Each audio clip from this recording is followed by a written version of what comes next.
Science plays a vital role for economic development and societal well-being. Understanding this, the Academy of Sciences Malaysia was established with a mission to be Malaysia's thought leader in all areas of science, technology, and innovation. To realize its mission, ASM harnesses the nation's top scientific minds to chart the STI direction and facilitates the implementation of an innovation-led economy for the country.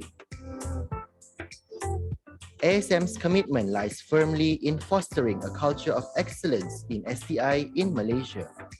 ASM does this by providing independent, credible, relevant, and timely STI input of national and international importance to the country.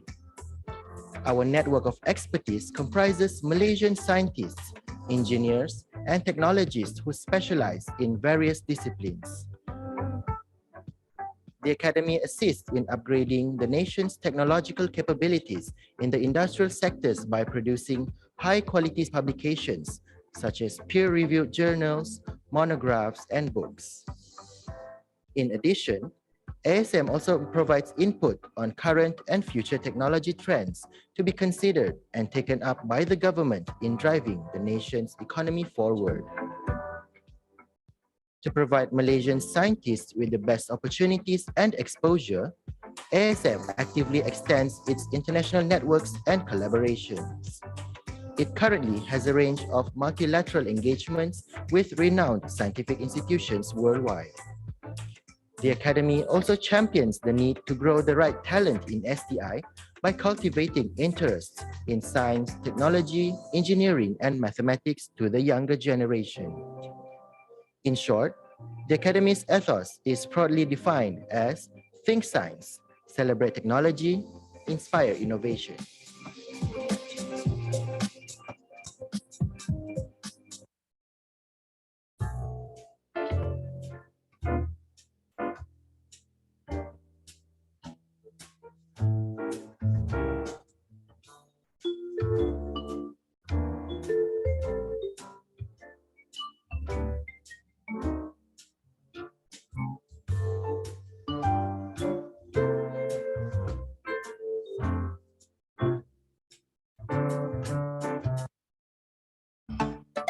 The Federal Territory of Kuala Lumpur, or commonly known as KL, is the national capital and the largest city in Malaysia.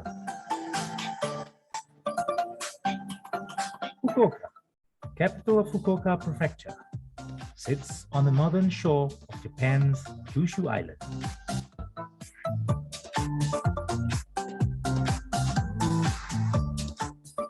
Here, a story of the unsung heroes from the two cities that built the International Youth Center.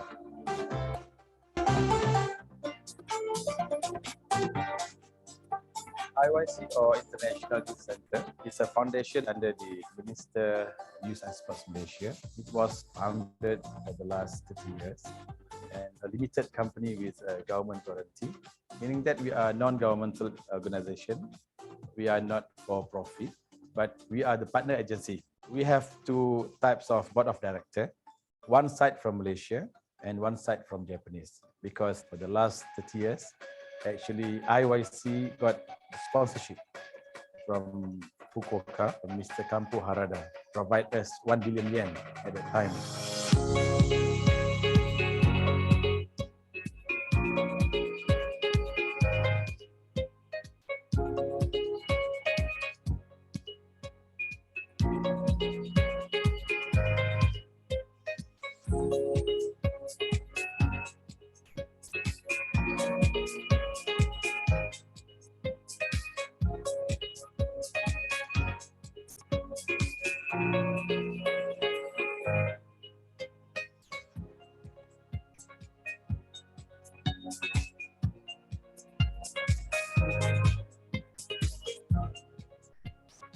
We have 4 pillars.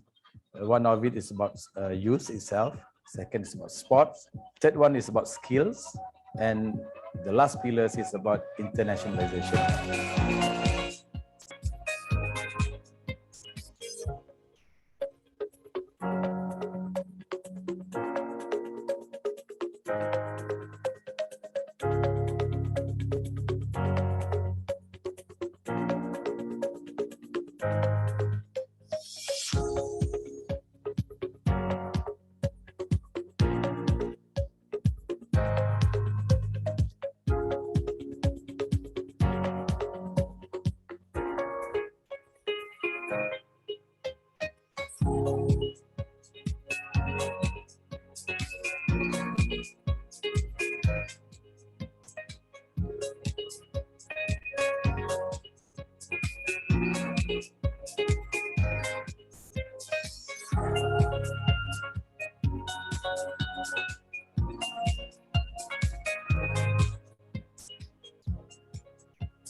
Saya bagi pihak Jemaah Menteri ingin menyampaikan ucapan setinggi-tinggi tahniah kepada saudara-saudari kerana terpilih sebagai anggota Fellow Perdana. This is the best learning experience.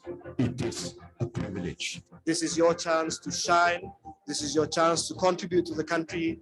This is your chance to not just sit on the sidelines and criticize, but actually do something. Reaches the youth and government. It provides valuable experience to prepare them as future leaders of Malaysia. Fellow Perdana merupakan antara calon-calon pemimpin Malaysia di masa hadapan. Mereka mempunyai visi, mereka mempunyai kebolehan, mereka mempunyai iltizam. 3 kriteria yang bakal melonjakkan negara ke paras yang lebih tinggi lagi di masa hadapan.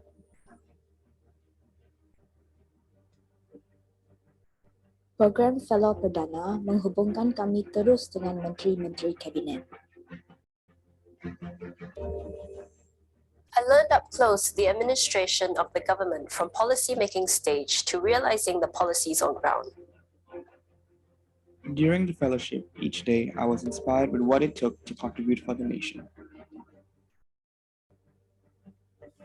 افتتح عيننا في هذه البرنامج على كثير الجهد والتحديات من تحقيق تطلعات الشعب. Fellow Perdana merupakan platform bagi belia untuk memainkan peranan langsung memacu proses pembangunan negara. 这也是一个重视青少年新生的平台，这是我们的机会。Это возможность, которая по-настоящему меняет жизнь. Being a Perdana Fellow has vastly expanded my knowledge-sharing network, especially with the government officials. Ich habe das System näher kennengelernt. Daraus folgt, sind meine Wahrnehmungen und Ansichten besser geworden. Surround yourself with people who only lift you higher. Perdana Fellowship was one of the best career decisions I've made.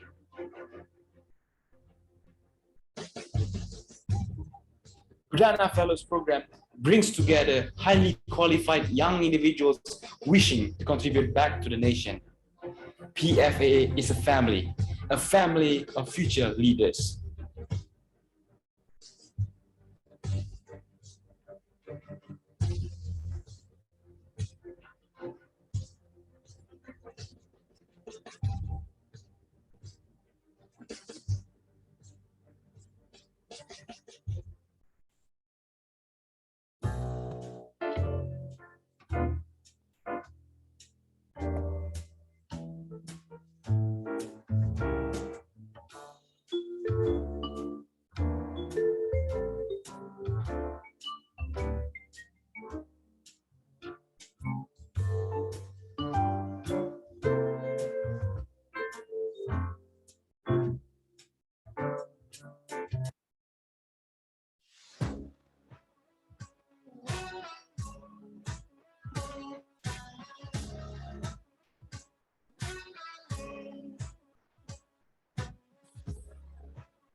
Announcing the arrival of Yang Kehormatan Senator Tengku Datuk Seri Zafrul bin Tengku Abdul Aziz, Caretaker Minister of Finance. First of all, I'd like to thank YEF for organizing this. It's a great event in which we have the opportunity to hear leaders of today and tomorrow about the issues facing not just Malaysia but globally. I am delighted. Honestly, sincerely, I'm delighted because I see the breadth of the discussion rather than just, like I say, the depth on the economy. I think we are beginning to see a bigger spectrum. Of course, economy is important, but I think the complementary parts to what economy is about sustainable development, environment. Education is a level of society that puts everything at equal level. But you and I is entitled to this because we are the human person that the university should suppose to train for that.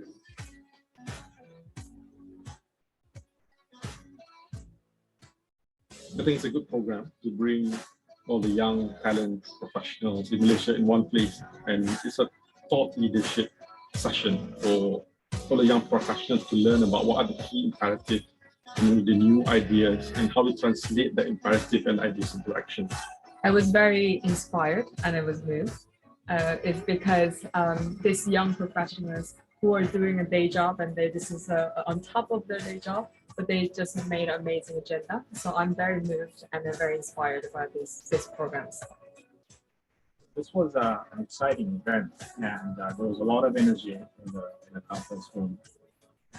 Lots of different topics being discussed, a lot of different views expressed, not all by young people, and the fact that it's just before the election must have been meaningful for a lot of people to just tune in and listen to people talk about different topics and then form their own opinion. I think it was a very, very good, interesting event.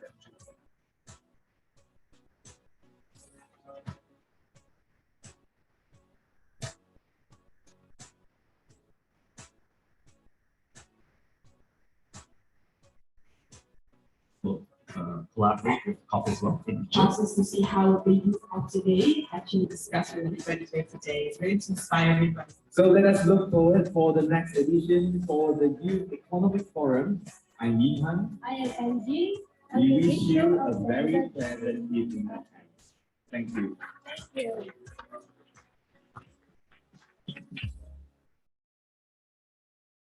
YF 2022. Signing off.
Hello, dear participants.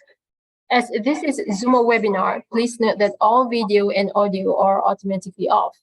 If you have any questions during the presentation, please feel free to type them in the Q&A box, and the moderator will address them during the Q&A session.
Day to everyone.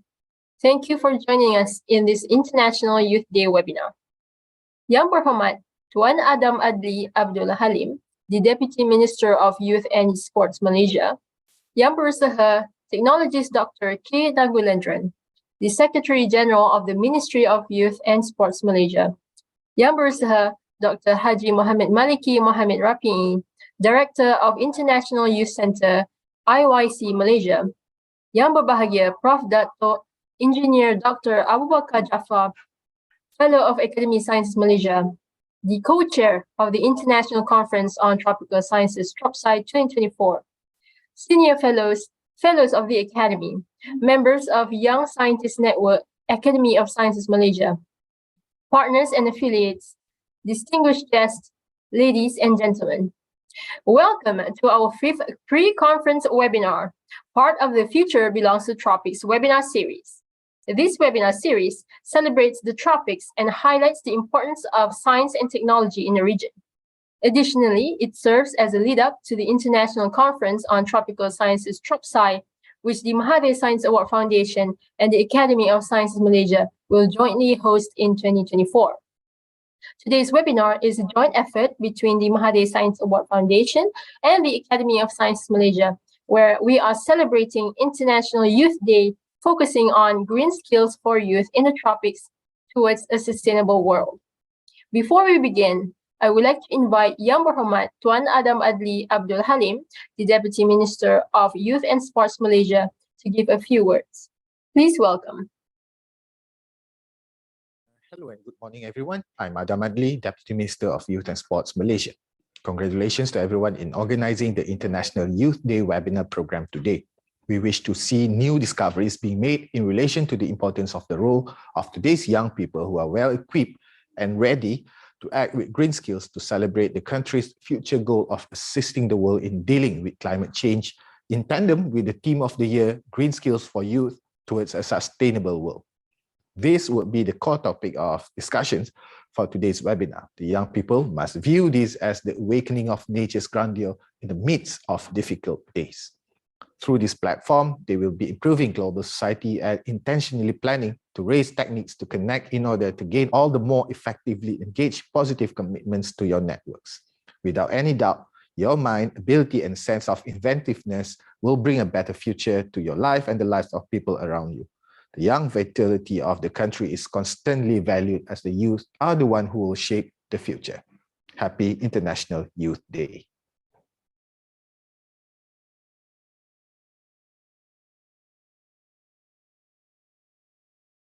Halim for the kind words. Now, please welcome Yang Berhormat Technologist Dr. K. Nagulendran, the Secretary General of the Ministry of Youth and Sports Malaysia, to give his opening remarks. Good morning and a very warm welcome to all of you to this webinar in conjunction with the International Youth Day. As the Secretary General of the Ministry of Youth and Sports Malaysia, I stand before you with immense pride and optimism as we gather here to celebrate the huge potential and power of our youth. Today we come together as a global community to recognize the invaluable contributions that young people make to our society. International Youth Day serves as a reminder that our future lies in the hands of the next generation, the dreamers, the innovators and leaders who will shape the world we live in. It's a day to honor the passion, resilience and creativity of the youth while also addressing the challenges that lie ahead. In every corner of our world, young people have shown remarkable achievements. They have been at the forefront of social and environmental movements, advocating for climate and biodiversity action, gender equality, and human rights. Their technological savvy has driven progress and connected the world like never before.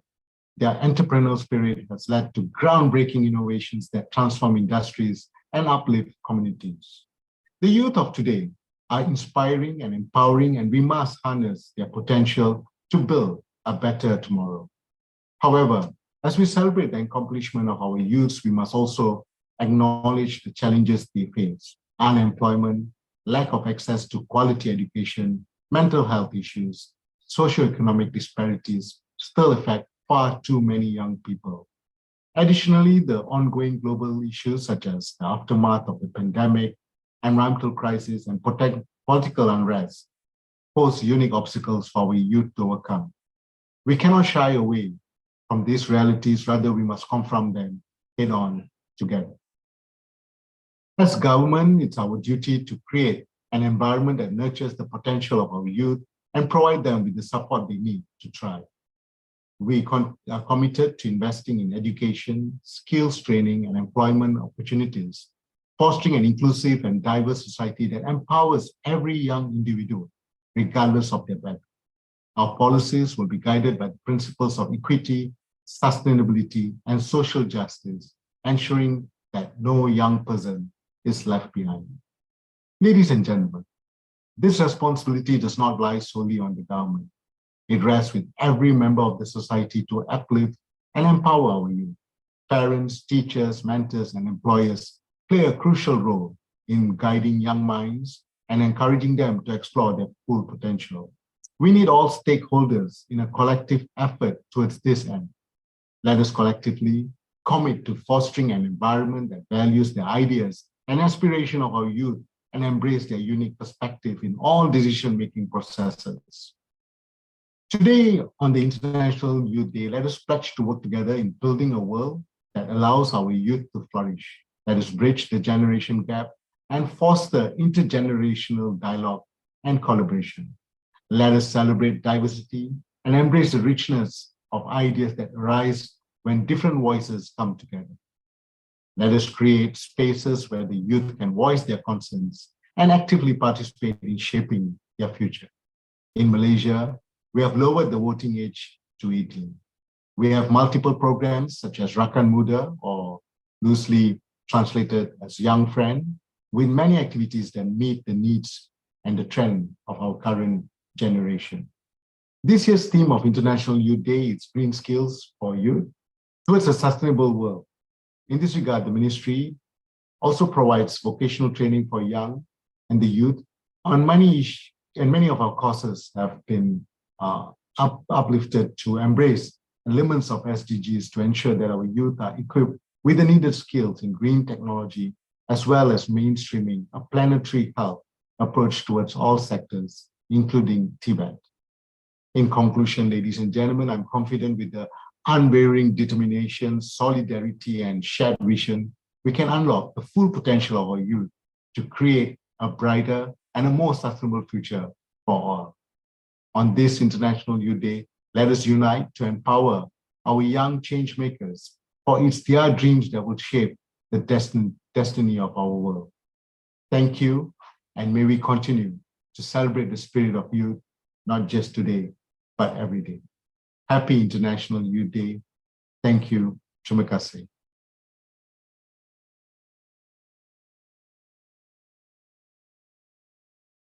And Gulendran for the wonderful remarks. Now, let's welcome Yang Berusaha Dr. Haji Muhammad Maliki Muhammad Rapi, the Director of International Youth Center Malaysia, to give his welcoming address.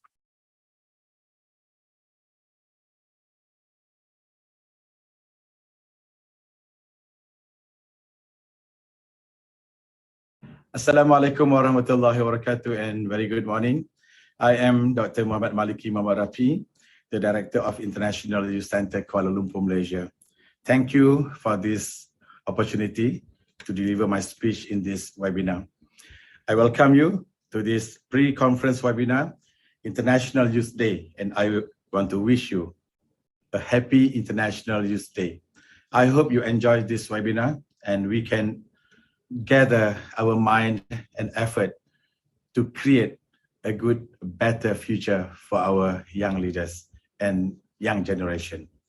We are the architect of today to create a better world for everybody. So on behalf of International Youth Center Kuala Lumpur, Malaysia, I want to congratulate our organizers, the Mahathir Science Award Foundation and Academy of Sciences Malaysia. Thank you for this collaboration, and I wish you good luck for your webinar. Thank you very much, and till we meet again. Assalamualaikum. Thank you.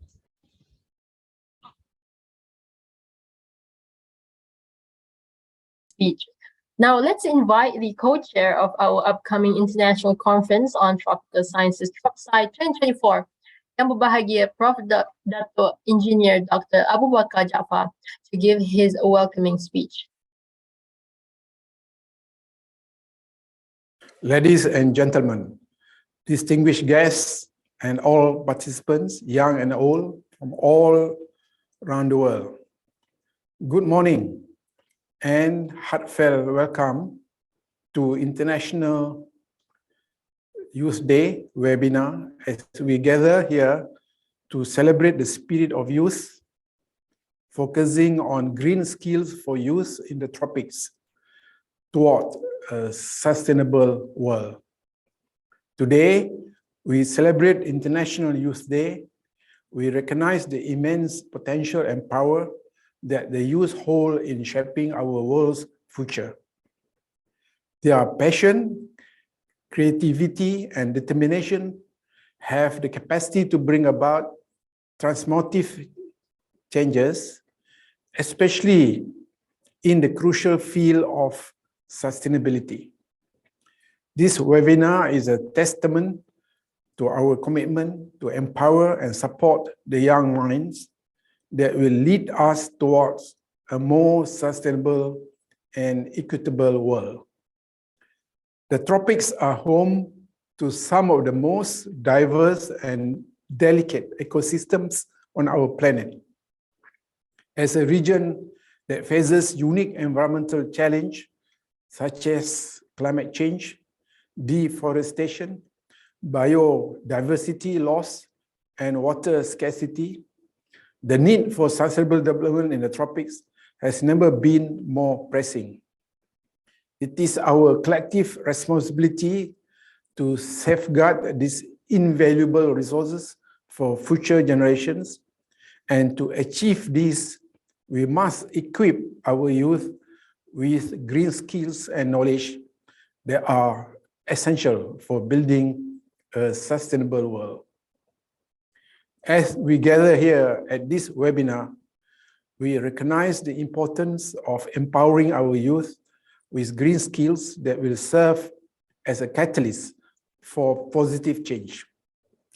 Green skills encompass a wide array of knowledge and expertise, ranging from renewable energy technologies, sustainable agriculture, conservation practices, to circular economic principles, and eco-entrepreneurship and climate-smart innovations.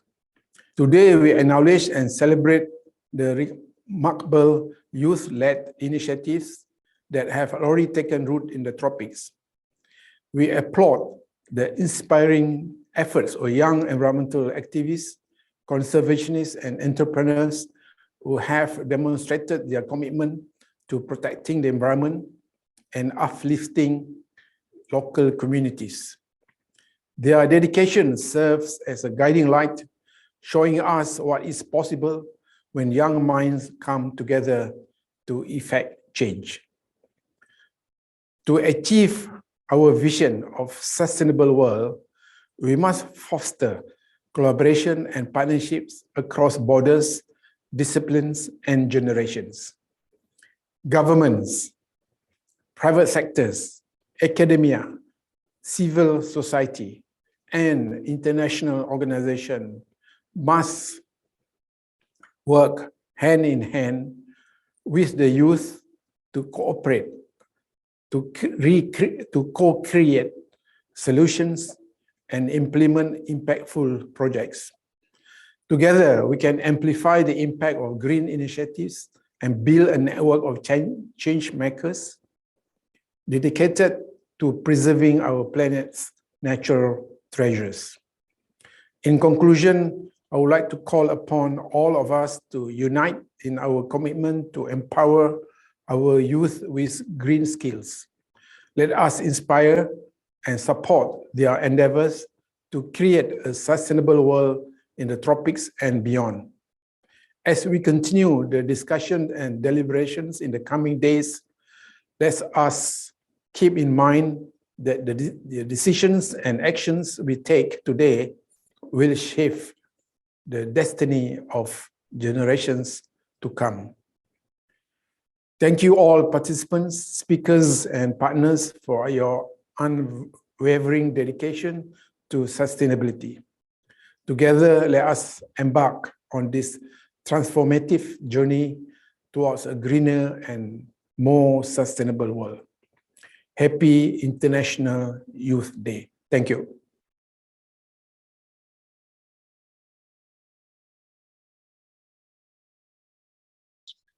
Ladies and gentlemen, before I pass the floor to our moderator, technologist Mr. Habib Abdul Mu'min to take over, please allow me to introduce a bit about him.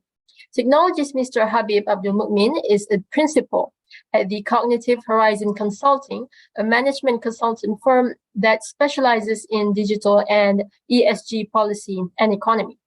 His primary areas of expertise are digital innovation and ESG policies and strategies. He graduated from Lee Kuan Yew School of Public Policy at the National University of Singapore. Without further ado, I would like to invite technologist Mr. Habib to moderate the session. Please welcome.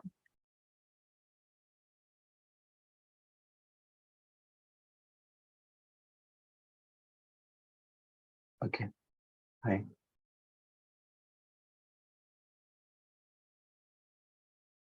Thank you, MC, for the introduction.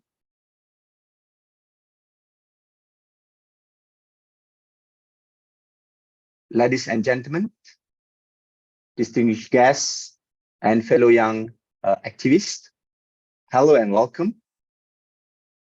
I'm Habib Abdul Mu'min. It's a pleasure to be your moderator for today's special webinar in celebration of International Youth Day, titled Green Skills for Youth in the Tropics, towards a sustainable world, which promised to be an inspiring and informative journey.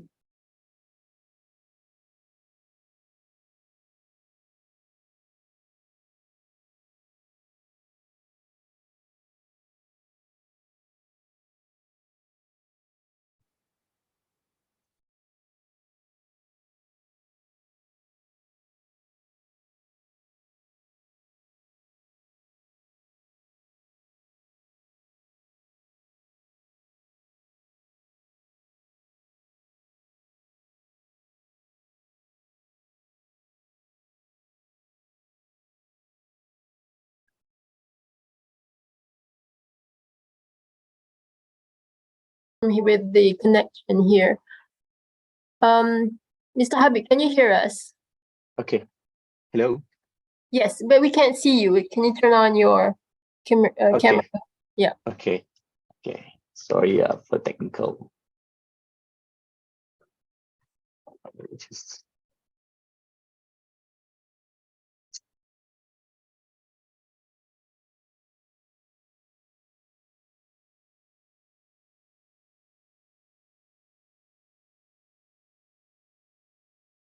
Can you see my video? Yes, but we can't see the face. Yes. Okay. All right. Okay. All right. Okay.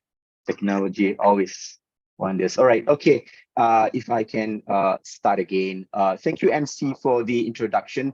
Ladies and gentlemen, distinguished guests, and fellow young activists. Hello and welcome, everyone. I am Habib. It's a pleasure to be your moderator today for special webinar in celebration of International Youth Day. Happy International Youth Day, which titled Green Skills for Youth in the Tropics towards a Sustainable World, which promises to be an inspiring and informative journey.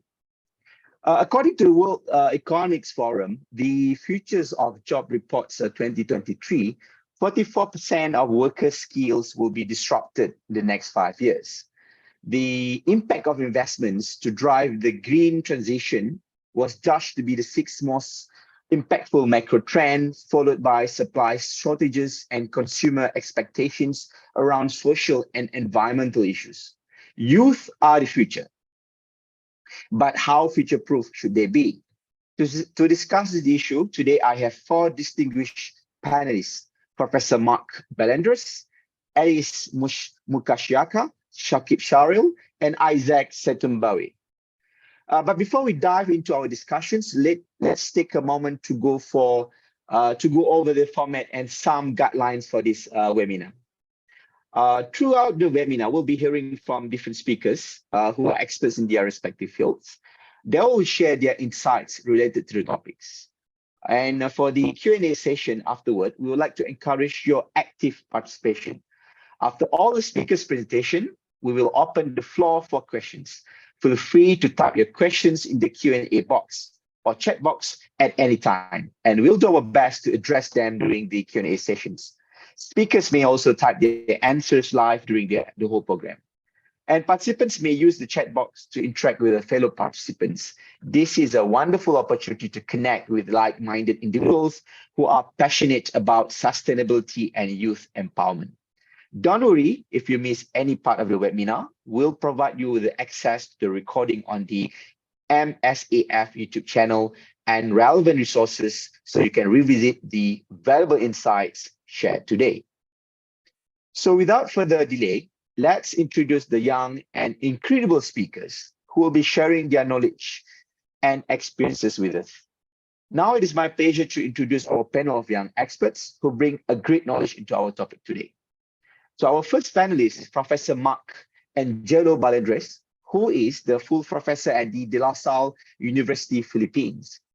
Professor Balendres is received his PhD in agricultural science, specializing in plant pathology from the University of Tasmania, Australia. He is also a plant pathologist working on diseases of crops grown in the tropics and studies how to sustainably manage this disease. So he'll be talking about how to keep it green, skills for a sustainable future, experience and lessons from plant doctors. Our second panelist is Alice Mukashaka. She is the co-founder of Starlight, a Rwandan social enterprise that makes STEM learning fun and introduces high school students to STEM careers, mentorship, and role models. She is also the advocacy manager for livelihoods and educations at Restless Development. In this role, she has coordinated the biggest youth-led study on global education since the pandemic hit, the By Us, For Us, and convened the Make Education Work campaign in partnership with Rewired Summit.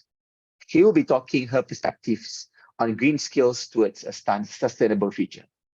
Our third panelist is Mr. Shakib Sharil, who is junior consultant at Nusantara. Mr. Shakib has spent 6 years of experience in climate finance policies, including monetary, economic, and fiscal across various sectors, including inside and outside Malaysia. Previously, he was the climate finance youth focal point for the UNFCCC. Currently, he works on conservation finance, focusing on nature-based climate solutions integration.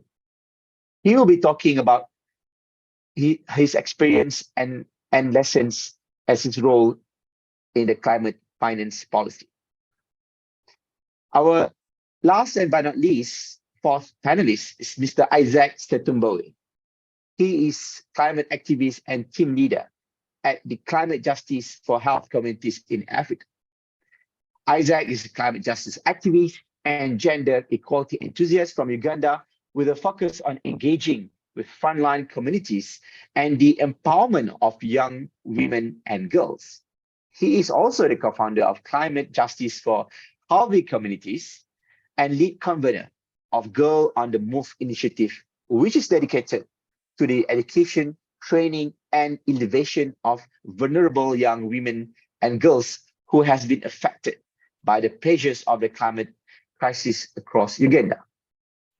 Mr. Isaac will be talking on the collaboration of the youth in Tropics for the green economy. Now, without further ado, I will pass the floor to our first speaker, Professor Mark Balendres.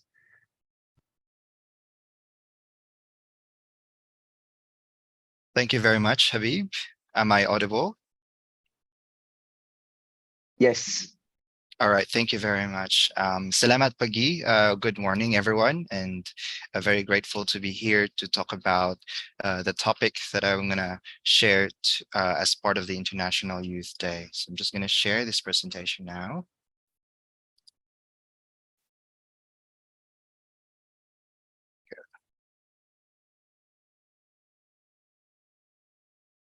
All right, so can you see the presentation now? Is it clear? Thank you very much. So I guess I have 15 minutes for this talk. So as our moderator has mentioned, I'm a plant pathologist, but I do teach botany and plant biology here in the Philippines. So my talk will be focused on the experiences of plant pathologists and plant doctors in keeping in a goal towards a more sustainable future and a sustainable world. So in this talk, I'll be sharing to you four topics. One about the importance of a healthy plant towards a more sustainable future. What can we do as plant pathologists, and how do we address diseases or problems that are associated with plant diseases? And the third one is, what are the skills that youth should have when they tackle problems associated with plant diseases, agriculture, and conservation? And the last one is, how can the youth be part of this endeavor, or be part of the solution rather than as a problem? So I'm going to start with healthy plants. In 2050, the United Nations has forecasted that the population will reach about 9.7 billion. That's up by 2 billion from now. And there's a challenge for agriculture to produce more food to feed this growing global population. But another challenge is the lack of resources, or the limited resources, particularly for land. And one of the solutions that has been cited is, of course, through the utilization and planting of plants. But and these plants, of course, as we know, constitute about 80% of the human diet. But like animals and humans, plants can get sick too. And when plants get sick, they might not produce the right yield and also the right nutrition for the consumption of humans and even for animals. And when these plant diseases strike in the field, there's a consequence of the pests and diseases. And in fact, about up to 40% of the global food production losses are actually accounted for pests and diseases in general. Now, before I jump into how do we relate this problem with the efforts to sustainable future or world. So plant diseases or any malformation, malfunction, either physically or physiologically. And you will see here that there are two groups of agents that cause plant diseases. So we have the biotic or the biological agents, and we also have environmental factors like the lack of nutrition, lack of water, or drought, or increase in temperature. But we're going to focus on biological agents. These are infectious and contagious agents, or what we call plant pathogens, so disease-causing microbes. And why are plant diseases are important? It can reduce yield. So if you're a farmer and you're planting a particular crop and you have a disease in the field, that could reduce the yield and, of course, subsequently the income as well. Another one is it impacts the quality of your produce. It might be that the fruit that you're selling could have some rotting, and this rotting might also get contaminated with fungi that might affect the quality of the fruits. And it also contributes to the increase in the production. For instance, a grower or a farmer has to buy additional fertilizer and pesticide to control the disease. And that's an additional cost to that production. And it could also negatively impact our effort for plant and tree conservation, especially for the vulnerable and endangered plant species. And I think one of the speakers will be talking about endangered plant species and how do we strengthen our conservation efforts. But what I'm showing you here is that plant diseases are important. They can affect yield, the quality of the product, increase the cost of production, and also negatively impact the conservation efforts that our scientists and conservationists are doing right now. So if we relate our topic to this topic that I'm, or this the talk that I'm giving now, this growing global population will increase as well the consumption and even the consumer lifestyles. And they affect they affect the choices of the people, the clothing, the way they eat, the waste that we have. So that according to the United Nations Climate Action, that causes emission. And if we also increase the production, there is a possibility that we're going to cut down forest places, which is happening right now. And these areas are now being cut down. And because of the high carbon component of these trees, and that will go back to the atmosphere again. And again, grazing and crop production, that could also cause emission or increase emission. When we produce more food, there is the use of more energy as well to run those farm equipment, and that again increases emission. And diseases, of course, requires more inputs, fertilizers, chemicals to control these diseases. And again, that will likely increase or enhance the emissions we currently have. And as a consequence, these healthy food and products are likely to be transported from one place to another. And in fact, there are historically diseases have resulted in the migration of people from one place to another because of the devastations or problems associated with plant diseases. Now, plant pathology is the science that deals with the study of plant diseases. And to address the problems with plant diseases, previously, there have been a lot of listed ways to approach the problem, including the use of pesticides, use of fertilizer to boost the immunity of the plants. But in 2005, Strange and Scott released this review article about a more greener approach to addressing issues of plant diseases, and just highlighting some of these key greener strategies where we want to reduce the use of fertilizers. We aim to enhance the use of biological control agents, develop high-yielding disease-resistant plants and nutrient-dense disease-resistant plants. We want to reduce or even eliminate the use of synthetic pesticides and to have a more durable approach using genetic markers or improvement using our knowledge on DNA analysis and the use of DNA-based technologies. And more importantly, we want to raise awareness that growers will know what diseases they are working on and how they can address them. And we want to build a group of people and even old growers as farmer scientists to become role models for other farmers as well in their areas.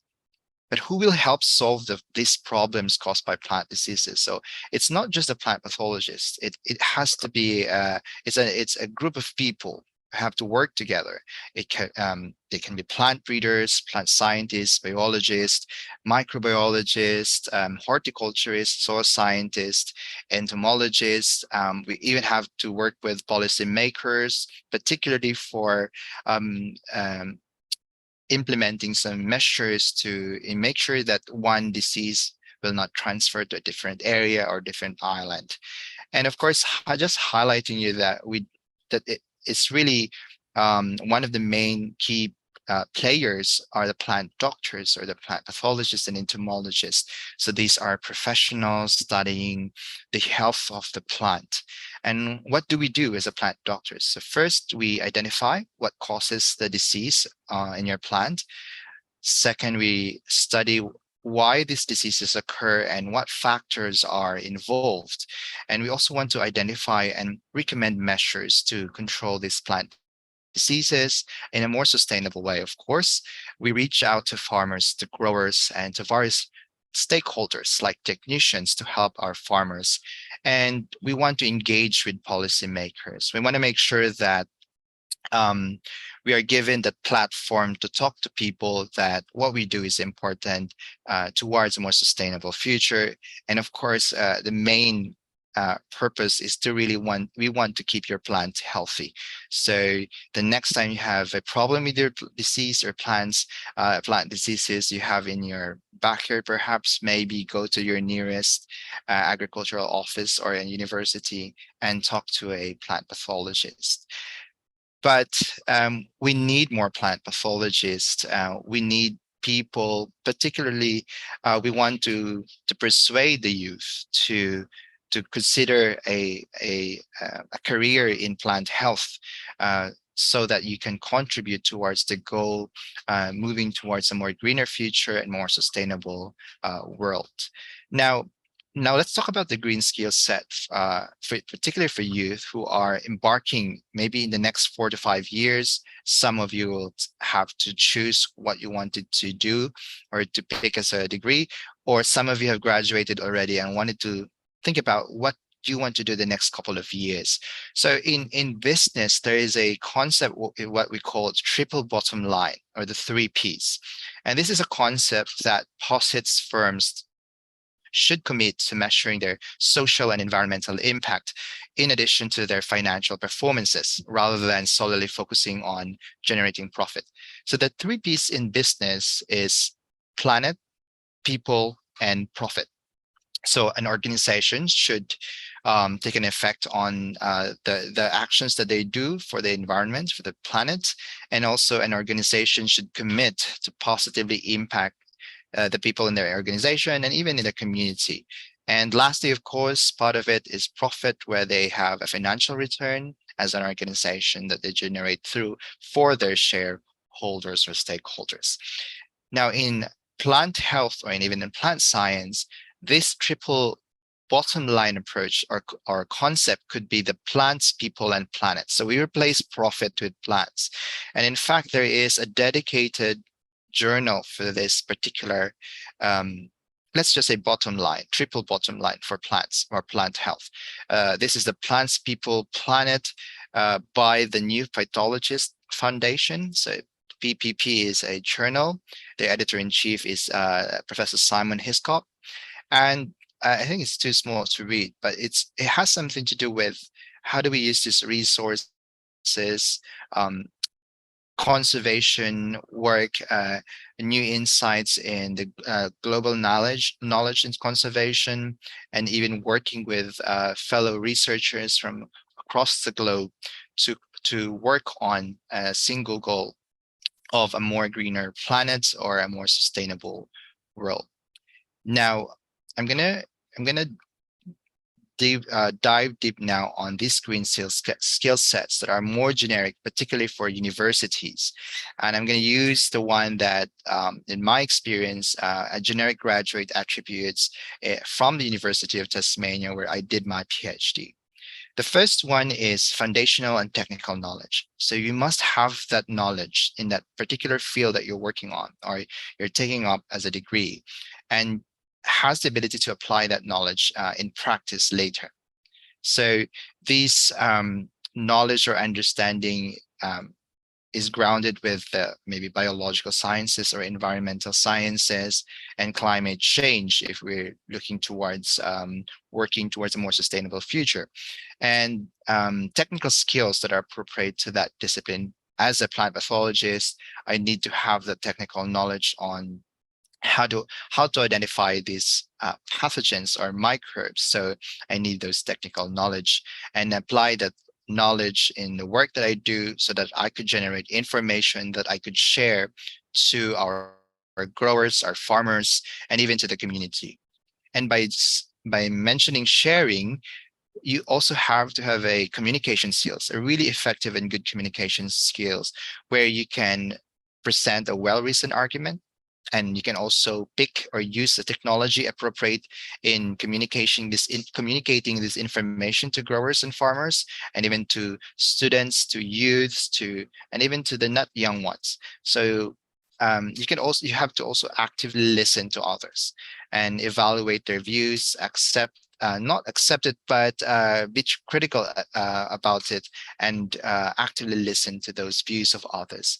And then I have to emphasize here the effective communication by laying out a strong sense of purpose to commit to sustainability, because that's what our theme is all about as well. Next is problem solving skills. And you need to be a critical thinker. You have to think about possible solution to a particular problem. Of course, with your foundation and technical knowledge, you can use that for your problem-solving skills. You need to conceptualize problems and formulate a range of solutions, not just one solution, but multiple solutions. You brainstorm with others as well, whether this solution is more appropriate and more effective, potentially more effective than the other solutions. You also need to have a global perspective, forward thinking. To some, they call it forward thinking, to identify the opportunities for change, and you have to plan for the next, probably to commit to more sustainable practices in your organization, or perhaps demonstrate an awareness, not just for the local community, but something, maybe a solution to a particular problem that you can also use in other country or different region. So not just thinking locally, but you can always start locally, okay? Rooted locally, but the influence could be in a global context, not just in a local community. Social responsibility, the ability to have or to act in a way, in a manner that is ethical, with integrity. And of course, you have to think about what could be the impact of your action, of the organization that you're in, to your community. There will be some implication, and you need to weigh things. It's not always a perfect 100 that should be good, but you just need to weigh which one is more advantageous or beneficial rather than non-beneficial. And demonstrate the responsibility, not just to your local community, but in society in general, and even in your scientific society or in your group or organization as well. Leadership skills. We need leaders, and in the future, to be mentored by your leaders, or you're mentored, you can create more mentees as well. So it's a ripple effect. So in the sustainability efforts, we need strong leadership. That's why we have these foundations, we have the academy, we have people who will guide and lead us, provide us some insights, because we need leaders in our efforts for a more sustainable future and world. And of course, as leaders, we need to maintain resilience. We need to be very calm and really focus on the problems to fight in providing solution. So yes, thinking quickly. I think some of you could relate to this, that as leaders, when a problem is presented to you, you have to act on it and be very confident as well. And you have to show to your people that this is something that we can work towards, and we can succeed in doing something as well. Last one, and it's really more important nowadays, because with the number of information, we are being bombarded every day with information, with data. We need to have data skills. We need to know, how do we find and acquire legitimate resources or sources, evaluate them to come up with maybe a summary, or to analyze and report information that is more reliable and robust, rather than fake news or things that are going around, rumors, but were not verified. So we should be able to keep track and analyze the results of sustainability efforts. Now, although I show you this 7 here, but maybe there's more, but they can be categorized in these 7 skill set here. And my colleagues and other panelists could also add more to this one later. But I'm just showing you those that are related to what we do in science, in particular in the academe. And these skill sets, if you're going to the university, it's important that you develop this. And when you get out of the university, work on something, work in an organization, these skill sets would be very, very useful for you to work towards that sustainability efforts. So you can get involved with, I think I'm almost on time, so few slides left. So just get involved with, visit universities, botanical gardens, research station, do internship, and attend conferences and webinars like this that we are doing right now. And you can also promote sustainability efforts through the use of social media. And if you can go further, you could also join us, become a plant doctor, choose a career that will contribute towards a more greener and more sustainable future. And you could also work in universities, in crop production, in green industries, food safety industries.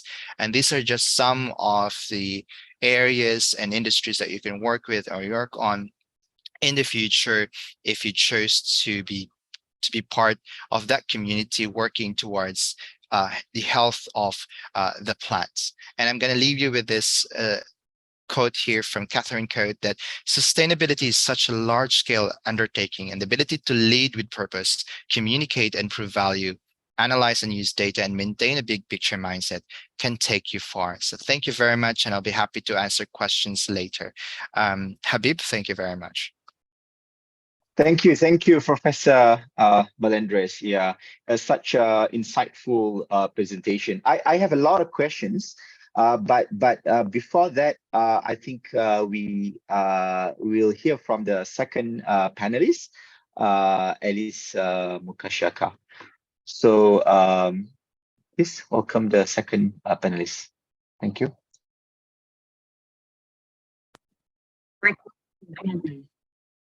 Happy International Youth Day to everyone, and thank you for having me.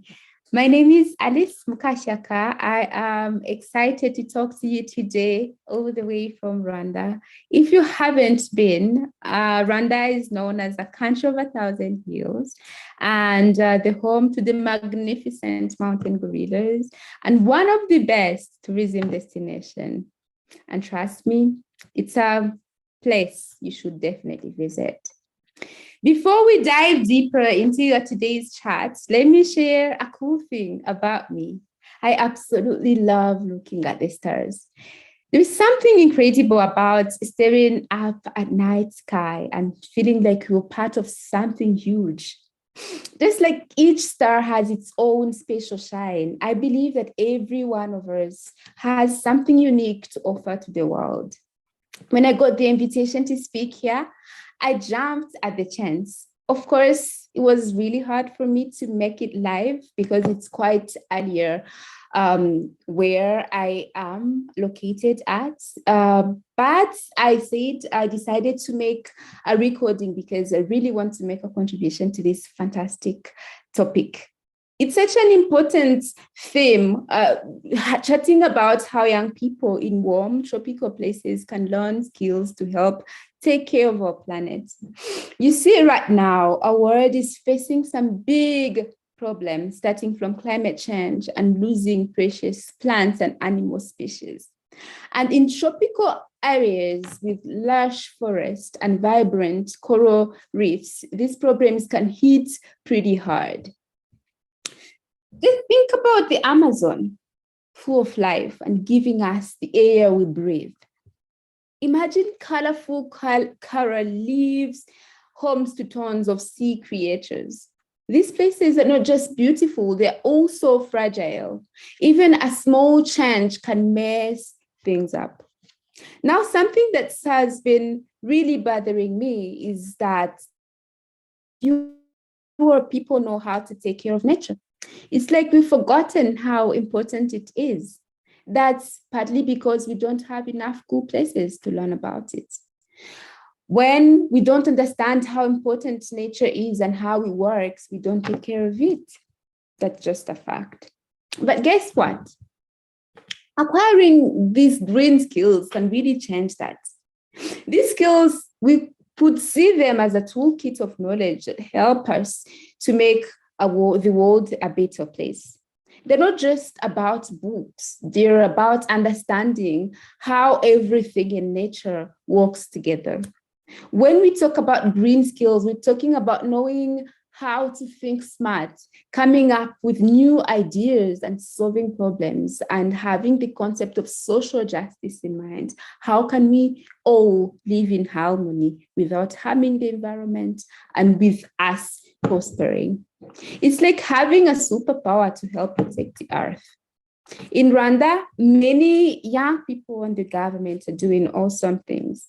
For example, the startup I co-founded, Starlight, I haven't said it in the beginning, but we are making learning about science and technology and mathematics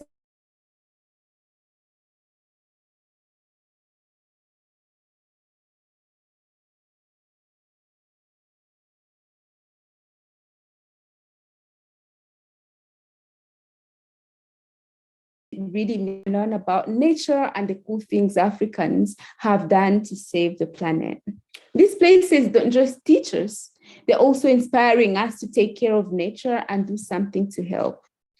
Today's young people aren't just the leaders of tomorrow. I know you've heard this sentence, like you keep hearing it over and over again, but it's true.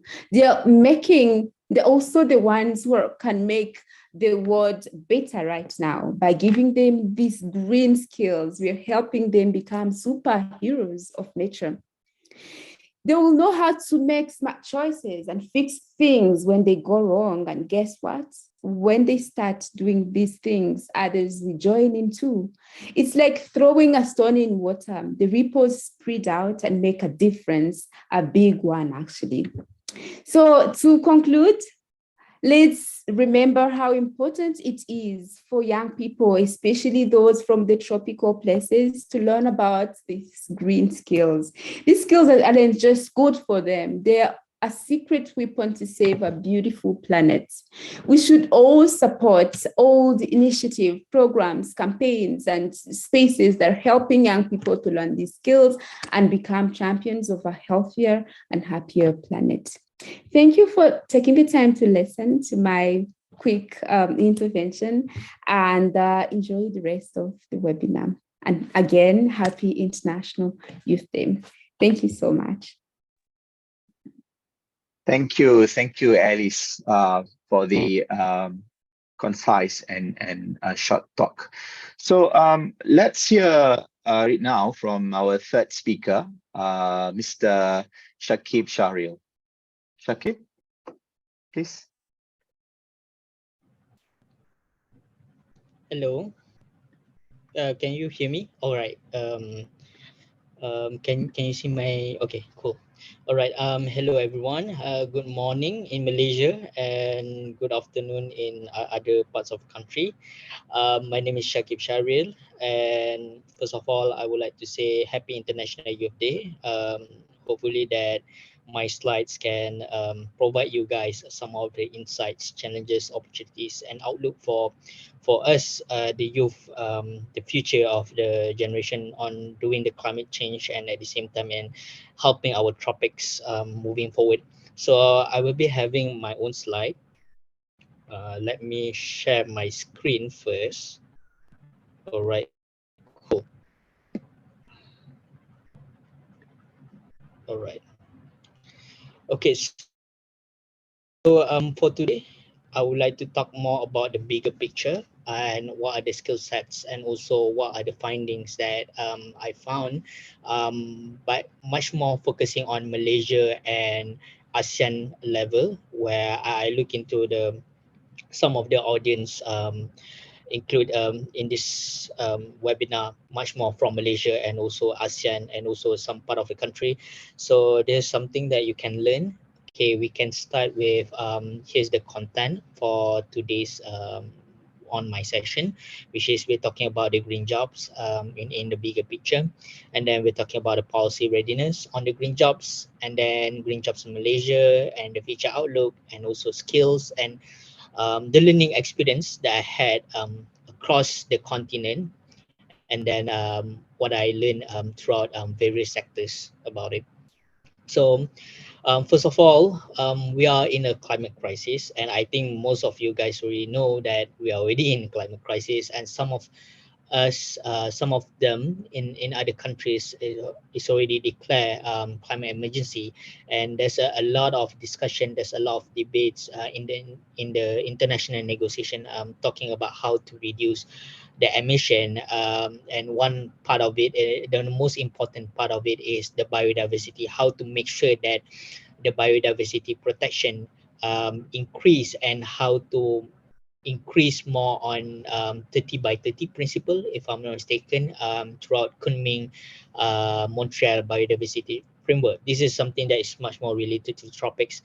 So right now, the current trajectory based on the climate action tracker mentioned that we already on the path of 2.7 degree. So this is something that is super alarming, and at the same time we have a lot of places to play our role on how to mitigate the climate change and also how to increase the biodiversity protection. Next one is, okay, what can be done? I know the just now is a problem statement, is a bigger picture. Right now, I'm trying to diverse into more what we can do, and I believe that we all have a lot of things that can be done. One of it is green economy, sustainable city, sustainable development, green technology, and the rest of the list is in the slides.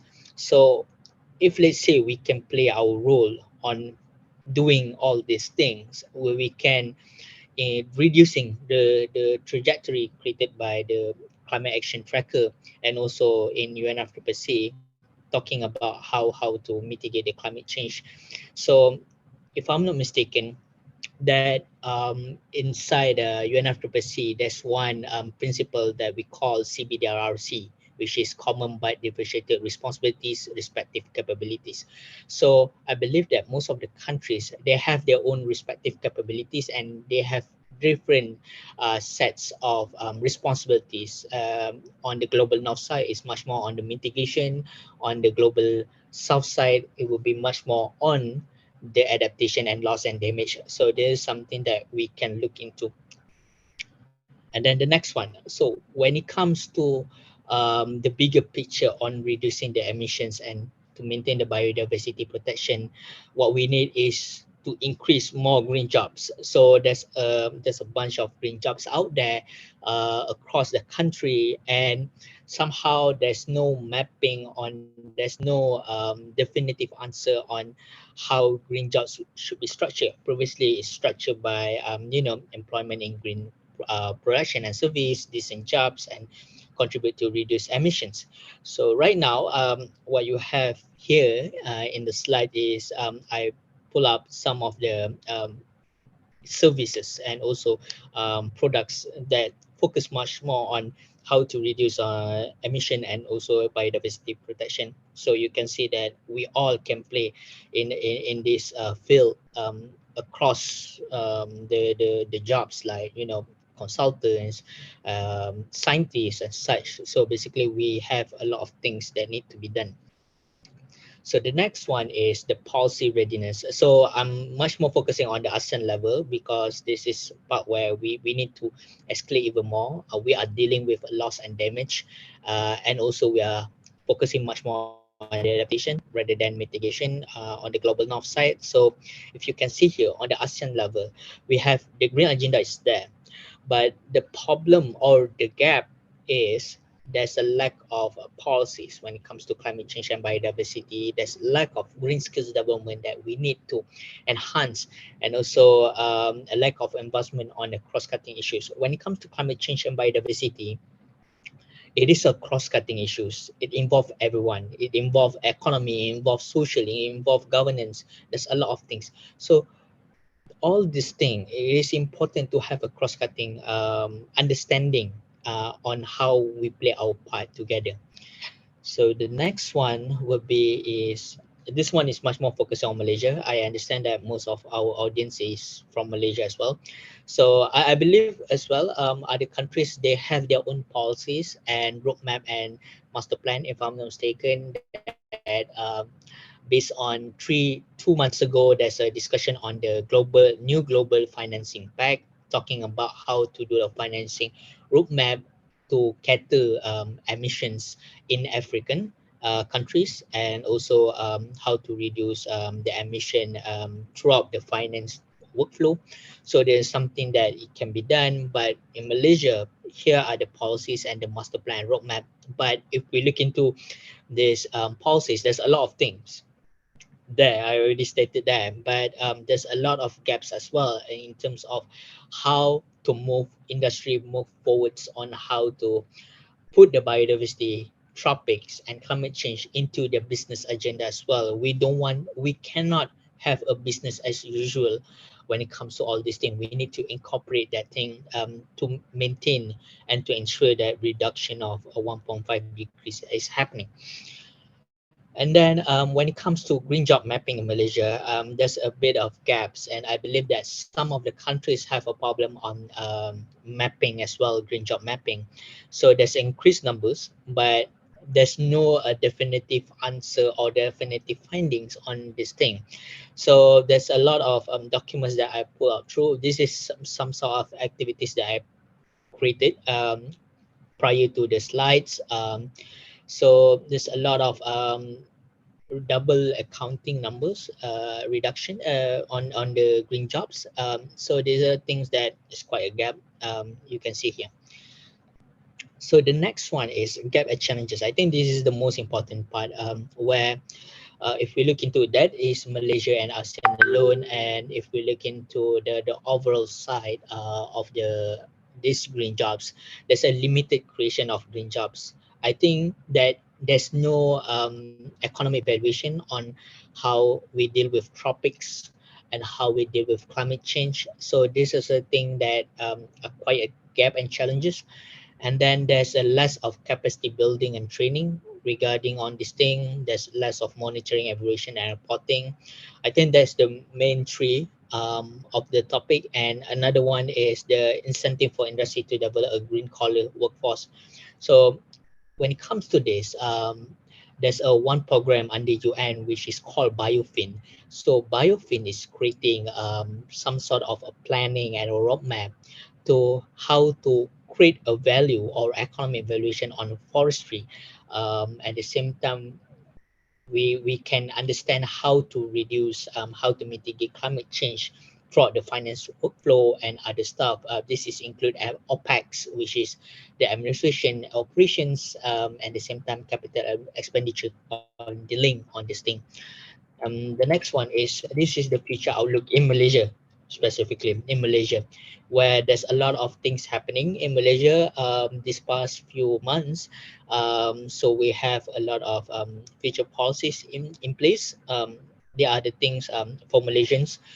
These are the things that we can look forward to. There's a lot of things happen across the country at the same time in the state level, but at the same time this is the part where we can play our role. Either you are scientists, either you are academicians, consultants, and other parts. And the next one is this is a Malaysian progress. So basically, based on the slides that I provided previously, these are the numbers that I can come up with. It is only achieved 40%. There's a lot of things that need to be done on the governance, the supply chain, financing, and forestry and conservation management. And then the next one, I think this is the most important part of all, that can touch everyone, which is the skills for future green professional. If I'm not mistaken, Professor just now focusing much more on the details on the tropic side, on the pathology side, but I try to make it a bigger picture on this one. But my take would be much more on the finance, which is there's something that I do, finance and economics, where we want to integrate the nature, tropics, climate change into some sort of reporting, and also we want to see the economic evaluation. So there's a few things that we need to take in line where we need to understand and equip with economic evaluation of economic surveys, which is TEB accounting, and then task force on the nature related financial disclosure, so that we can understand even more on that. And then when it comes to TNFD, it will be published, if I'm not mistaken, it will be published officially this October. So this is something that we should look forward into. So if we look into the slides, there's a lot of jobs there, and also there's a lot of industry or sectors that can enhance more on the tropical sides, either in a consultant level or scientist level or academician level. So there's a lot of things that we can done throughout all these things. And the most important part is to have a skill on the thought leadership, systemic thinking. PEMO is important as well.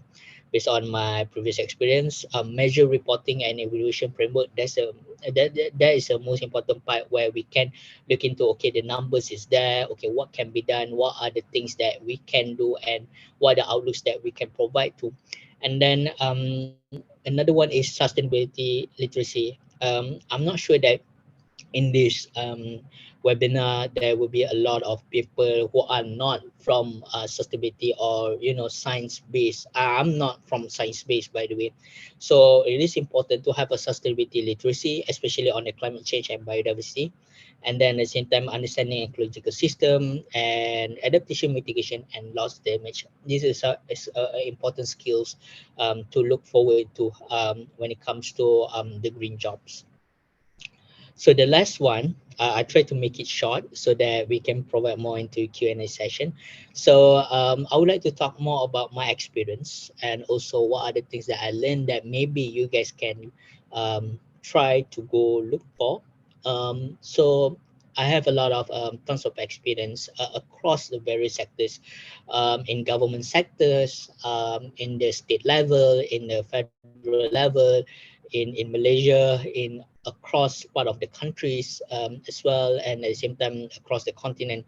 So what did I learn throughout my experience regarding the green jobs and the green skills that you need to acquire for is to have open mindset on understanding a bigger picture and try to be much more curious on how you see things. Like if let's say when it comes to climate change, there's a good case study from my side, which is my background is not science based, definitely not science based. I'm from banking economic side.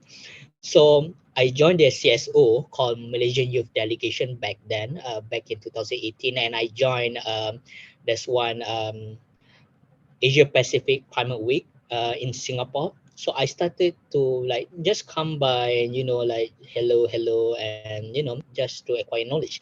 And there's one thing that I learned is there's a carbon market. So I wonder what is carbon market anyway.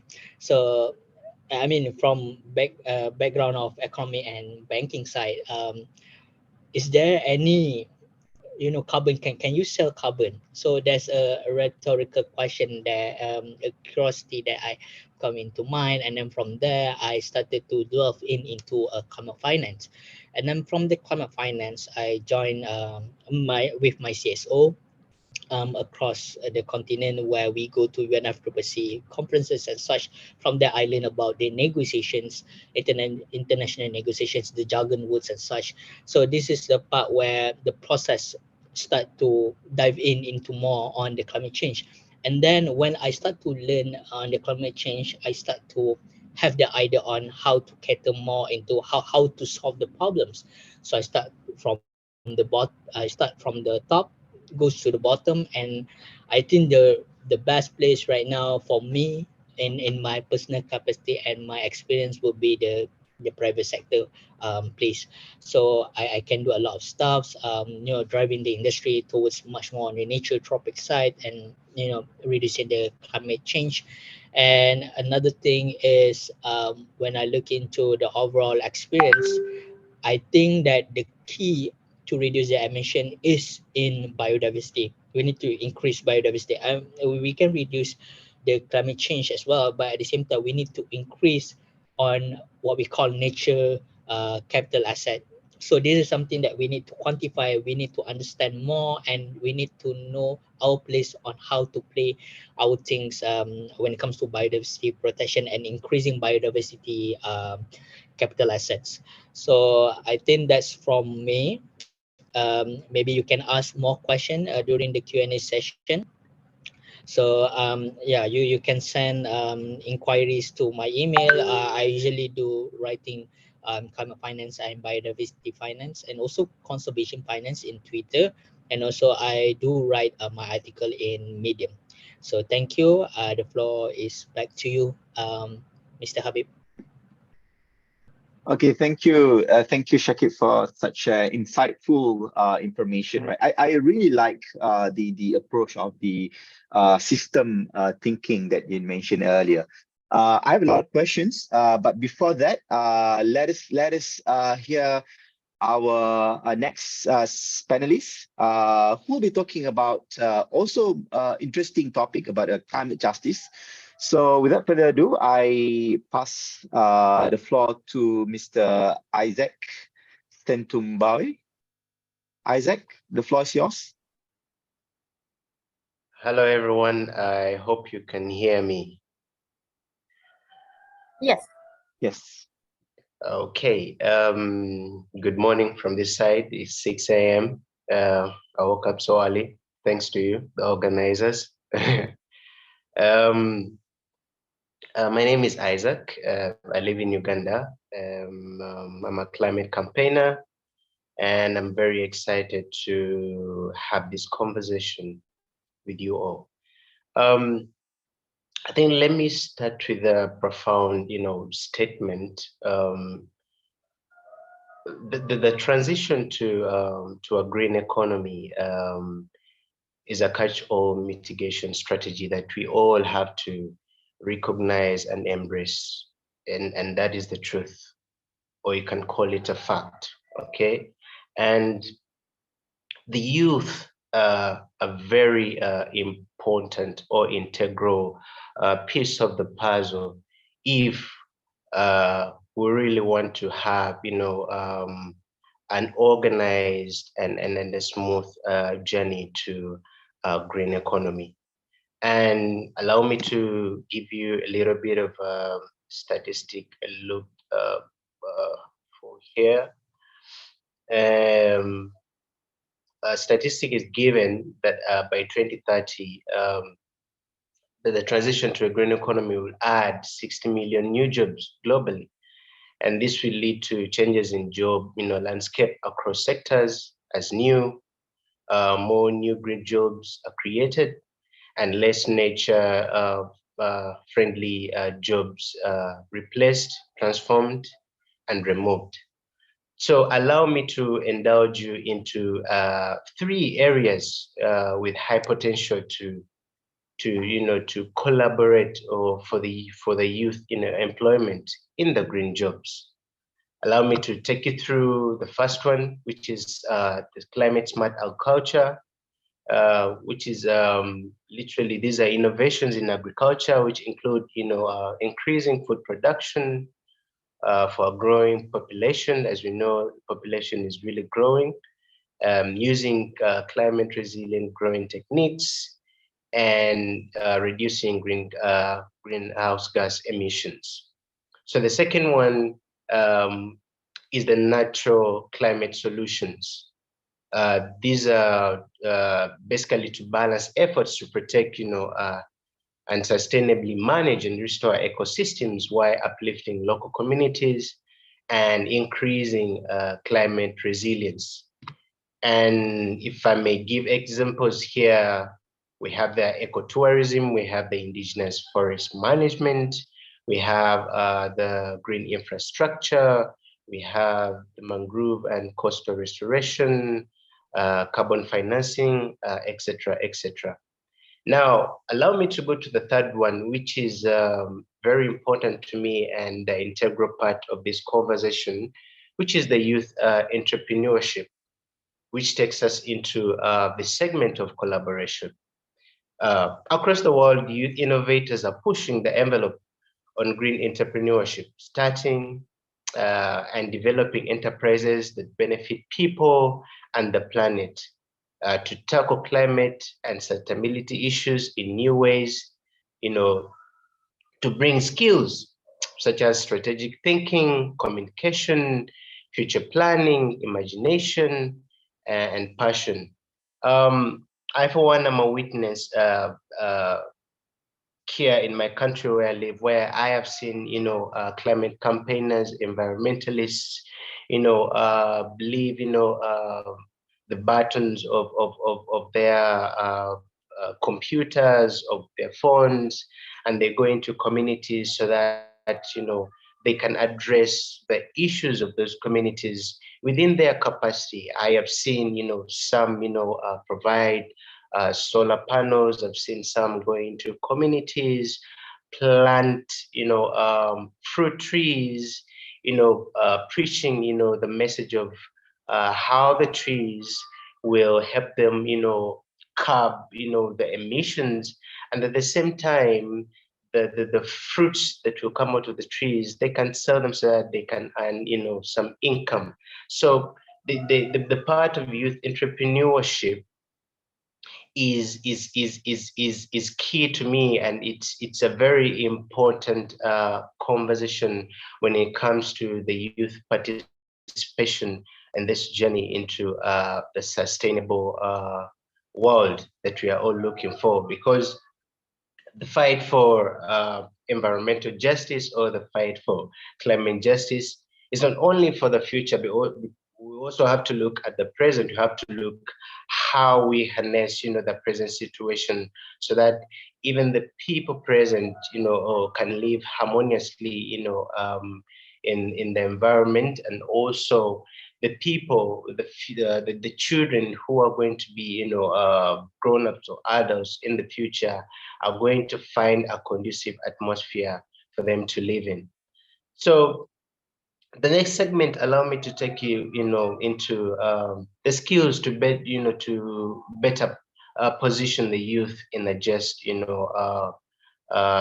green, transition. So I think this is a re-emphasis to what Professor Mark talked about our first panelists. These are the skills that the youth need. These are skills that we need. Yes, I know we know certain things, but we need an uplift. We need, a boost to see that the youth can participate, at much higher level, so that, our messages, can reach, at higher heights, so that we are able, to solve, solutions of the people in our communities. Because some of us, the climate crisis or the environmental injustices are more than statistics. These are lived experiences that we see every day, that we see the people die, we see that people go, days without eating or 1 meal a day. And these are the injustices that occur every day and lead to death and loss of livelihoods. So allow me to precisely take you through 6 skills that I think the youth, will better position them in the green transition. And still, this goes back, into boosting the collaboration and this journey to a green economy. First of all, talk about advocacy and communications. These are the skills that help young people participate in advocacy processes, often through strategic communication efforts. Number 2, you can talk about climate literacy. These are science-based facts equipping young people to better understand and address climate change. They can use, this the knowledge, to fuse, or to better bring out their argumentations when it comes to, the problems they face in their communities. And the science-based facts allow me to give, a huge thanks to the IPCC reports that come out, because they help, to back up the arguments, they help to back up the claims, they help to back up the demands that we always put out, so that they can be heard on the global scale. Number 3, you can talk about the political agency. These are the skills that enable young people to engage in political processes. Yes, I must understand that to penetrate, through populations or huge masses of people, there's a certain stage, or there's a certain, stature, or there's a certain position that you have to hold, as an individual, and that political segment is key. And if we have a lot of, young people engaging in political processes, I believe, the collaborations will be huge. And this is a segment that we have to capitalize on very much, so that our messages, can get a huge mileage, and our voices can be heard or separated from the rest of the noises. Number 4, we talk about leadership. This is literally positioning young people as leaders in their missions and activities. This takes me back to, how, I want to, I'm looking at that day, I'm looking forward to that day where we are seeing a lot of, young campaigners in negotiation rooms, especially in big, climate conversation spaces like COP, in plenary rooms, having these conversations with policy makers, with lead global leaders, so that the tabling of issues is beyond going, but these are one-on-one conversations, these are direct interactions, so that the message, can reach, with a huge weight. So number 5, we can talk about the coalition building and creating networks. This is basically assessing, creating, participating in collective groups and activities. This is key because in this fight for environmental justice and climate justice, we need each other. There is a saying that every climate activist is very important. Every person is very important, because their voice, can save a life, and whatever action they put in can be a solution that can bring people out of the injustices that they are in at the moment. So lastly, we can talk about prioritizing indigenous and marginalized groups.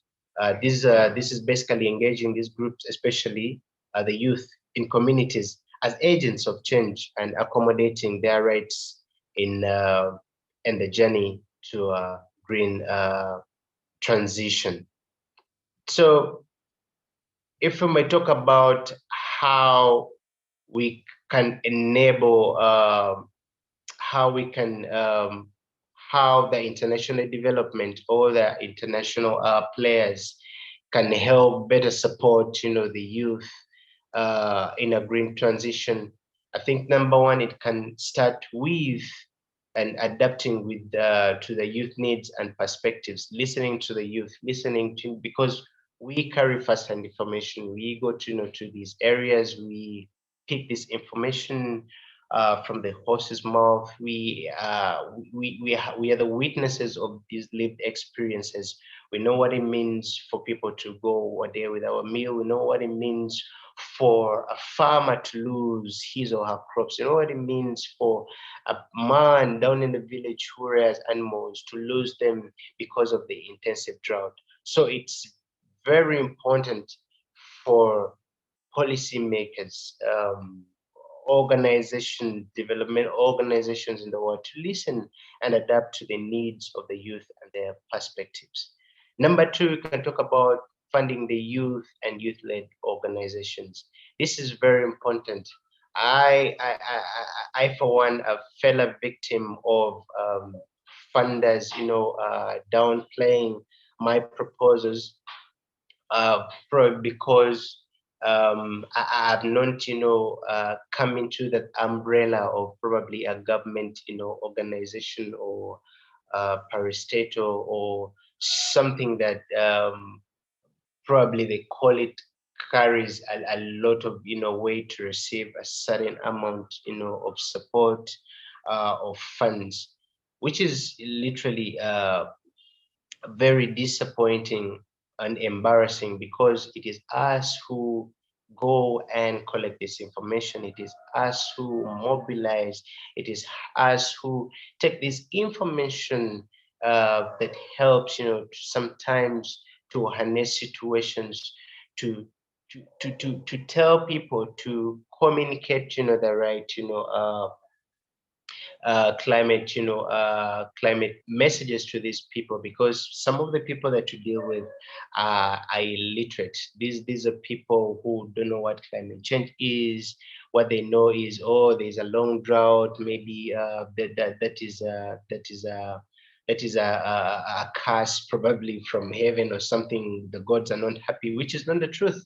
And the truth is we are seeing a huge surge of the fossil fuel industry, which has, supported hugely in the emission of the greenhouse gas emissions. So all this information, we carry it and we take it to sensitize people.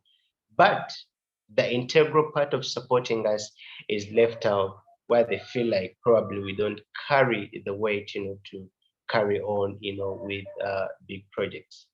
Number three, you can talk about the prioritizing of issues of environmental sustainability, justice, and inclusion into projects from the start.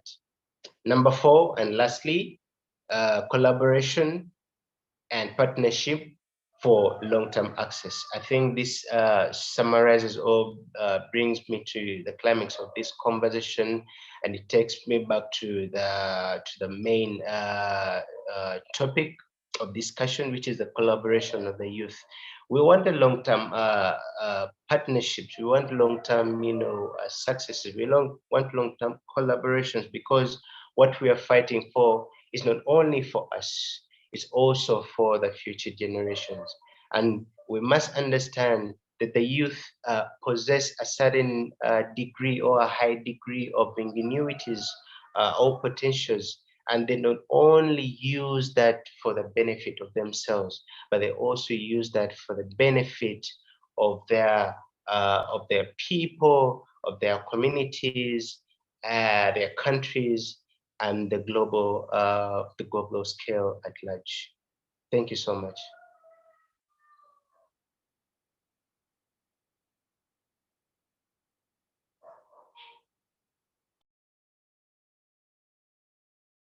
Thank you. Thank you, Isaac, for such insightful, experience and sharing from you in Uganda, sharing a lot of experience, especially in youth collaborations.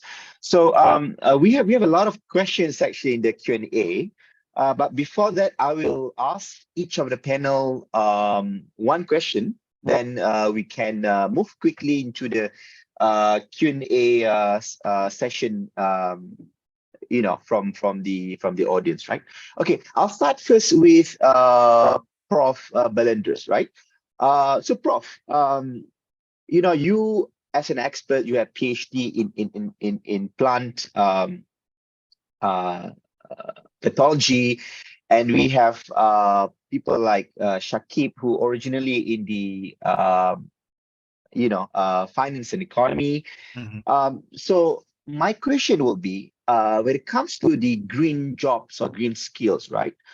Do you think it will be better to be experts in particular green vertical or expertise, or as we move a transition into more green economy, will be enough to be generalists, which means that there could be certain skills that are transferable. So do you agree with that? And what do you think will be certain skills that could be transferable, let's say from the person who is not green experts, or who have basically zero knowledge or experience skills in the green? So Prof. Yep. Thank you, Habib. It's great to mention that, because the generic skills that I mentioned earlier, they're not specific only for sciences. So I did mention science because I am in the science area, but those generic skills are actually for every courses or every degrees that a youth or someone is currently taking in, or probably in the future. So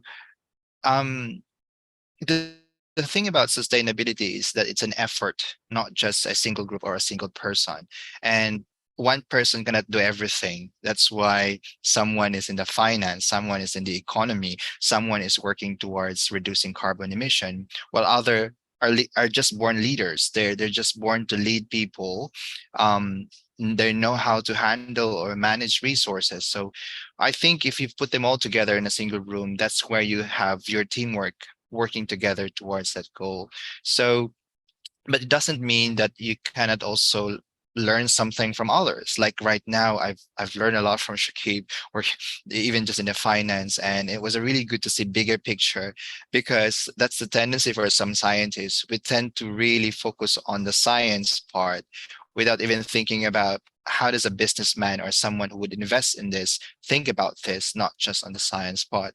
But yes, the generic skills that I've mentioned earlier, they're really generic for whatever course or subject or whatever degree that you're currently taking in now.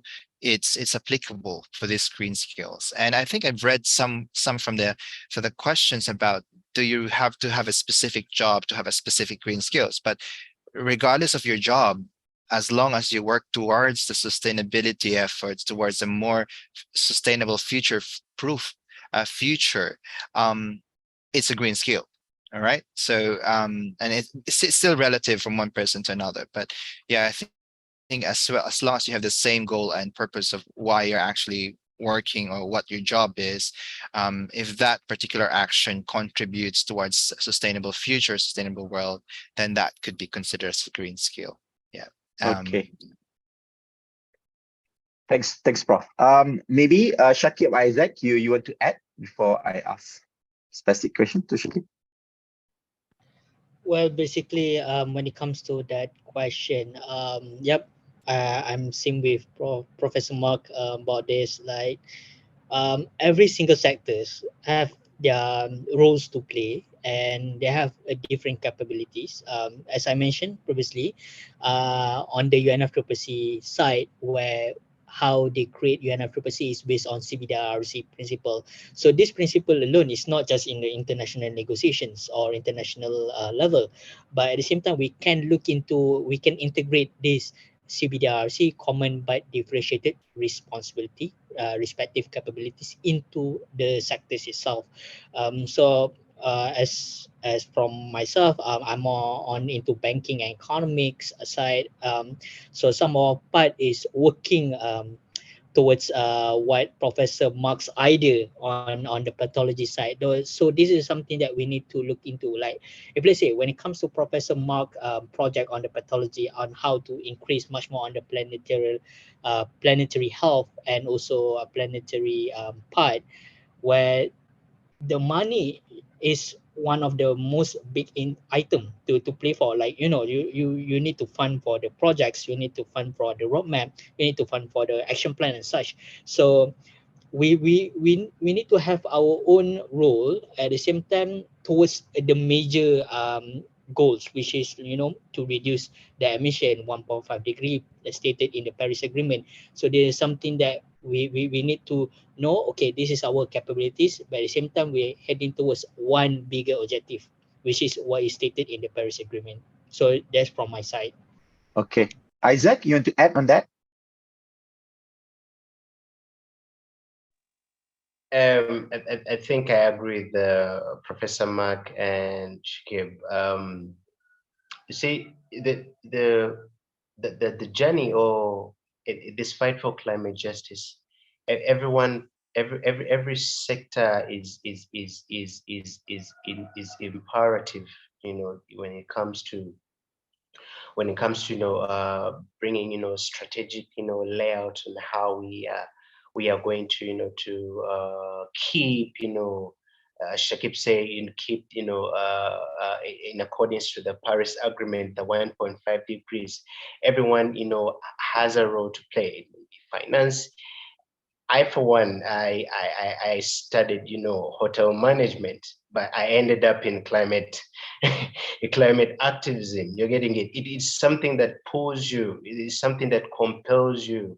It is more of a responsibility than you fulfilling your individual desires. So I think every sector, it may be finance, it may be a scientist, it may be someone who probably collects data from the local level, it may be a gardener, it may be a farmer. Everyone has to do something which correlates with the ground, which correlates with the plants, which correlates with everything we have to do so that we have a sustainable future.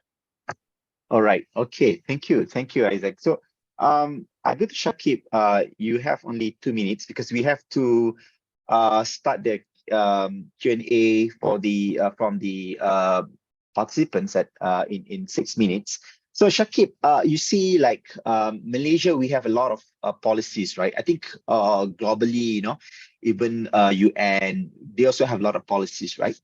But I think a lot of people would say that, okay, you have a nice blueprint, you have nice presentations and everything, but when it comes to the implementation, there's always a gap or leakages, or like, you could see very nice this vision, blah, blah, blah. But unfortunately, when it comes to the realization or implementation, there are a lot of problems. So in your opinion, what do you think the costs, and what your suggestions so that whatever policy makers would like to come up with any new proposals or new solutions, it will be implemented. Well, I think when it comes to that question, I think that the best way to present it, it will be much more. We need to look into three things. One is the financing part. Second is the capacity. The third one is how big it is on the knowledge, which is like capacity building. So three things: financing, and then our capacity as in work, and then one is the capacity building. So I think if, let's say, we can cater these three things, we can implement the policy straight away. It's easy. But the problem is because of we lack of finance. Most of the finance packages goes into, like, if we look into the Malaysian budgetary, it's much more focused on the hospital, much more focused on the education and such. But when it comes to the forestry and then the climate change and the science, it's quite less. The budget is quite less. If you need to look into the Malaysian budgetary, it's very fascinating. And then the second one, when it comes to the capacity, green jobs in Malaysia is quite less. Based on my slides, it's super less. Even for me, people say climate finance is super niche. Actually, for me, it's not niche. It's not niche yet. That is like consider like a lay is a first layer on when it comes to climate change and biodiversity. So I starting to go straight away into biodiversity finance, conservation finance. So it's much more in depth. So when it comes to all these things, Malaysia have several peoples working on it. I mean, I have few colleagues working on this thing, but at the same time, these Malaysians as well, a lot of them already work in outside Malaysia. Most of them in Germany, US, and UK, if I'm not mistaken. So there's a problem on the supply and demands on how to tackle this thing. That is on the workforce side. So the third one is capacity building. So when it comes to the education, such there's no definitive model on the how to educate on the climate finance. I mean, when it comes to university in Malaysia, there's no specific course on, okay, when it comes to climate finance and such. I already saw that from UPM side is agricultural university in Malaysia, where they focus on the biodiversity finance and conservation finance.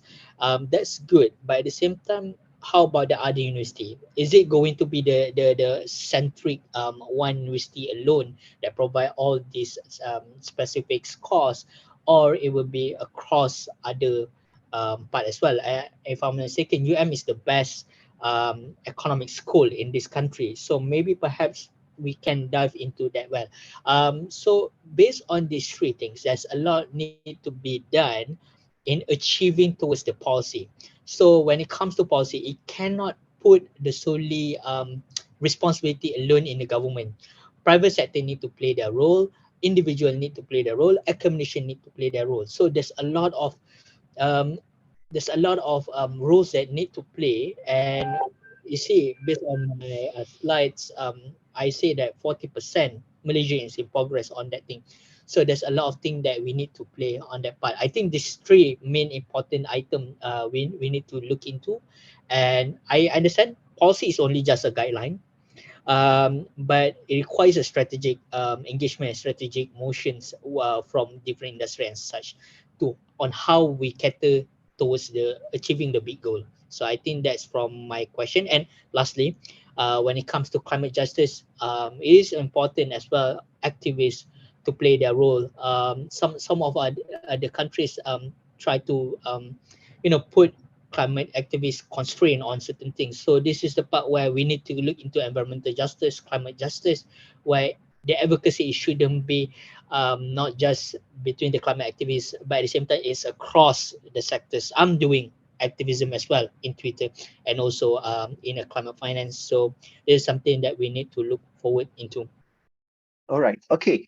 Thank you, Shakib. So I'll go to Isaac, so which is who is talking about a very interesting, and I think climate justice is something that people tend to take for granted because unless you really live or feel the effect of climate, climate change itself, only then you could really understand. So Isaac, I think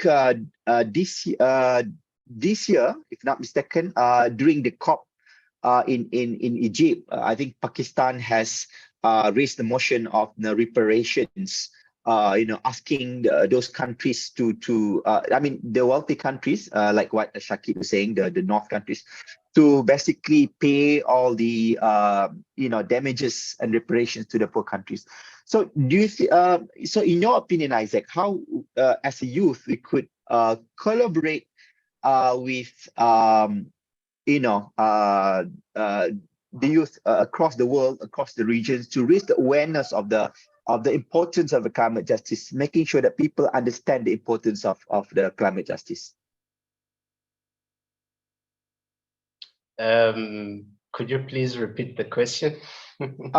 So how, as a result of what I mentioned earlier, the example of how Pakistan is a country who is badly damaged by the floods and everything, how do you think that we could raise awareness across the globe, across the region, as a youth, to collaborate better to give awareness or advocacy when it comes to the climate justice, not just within the countries where the climate justice happen only?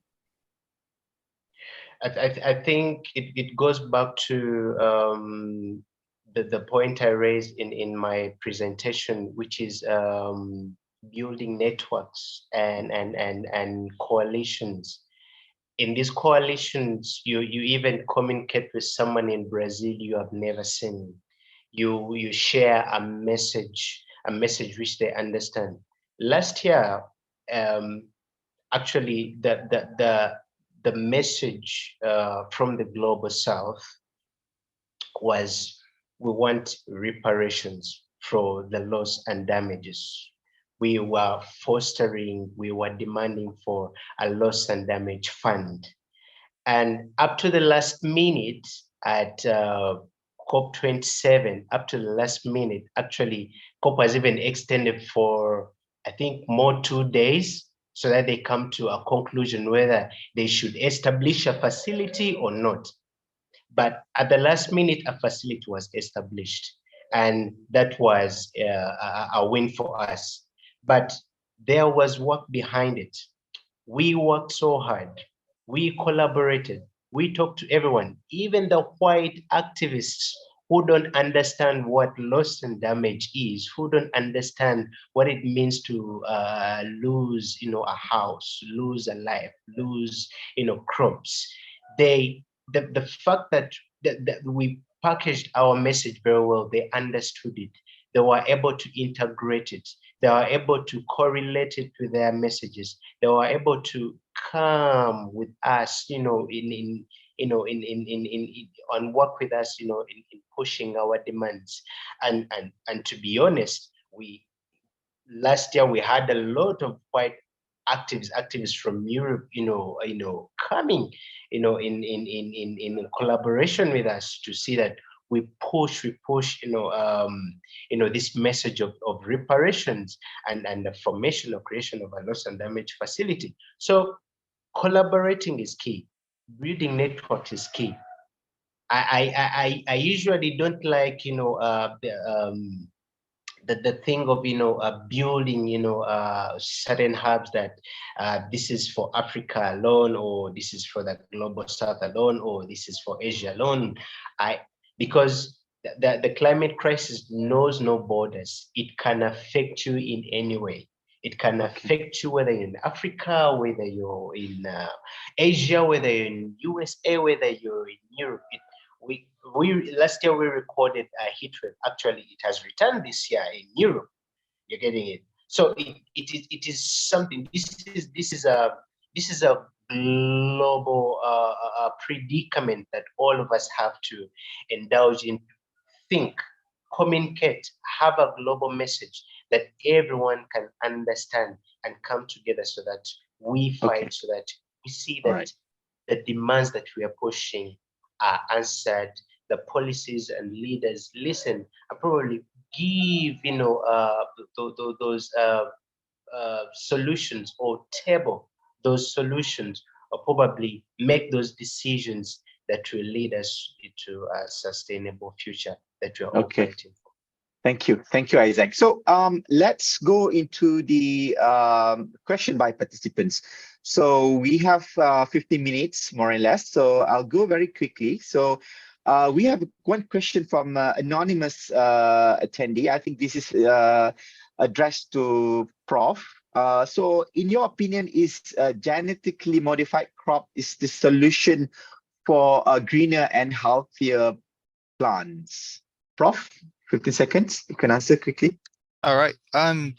Well, because we want to solve a problem that is not a one solution problem.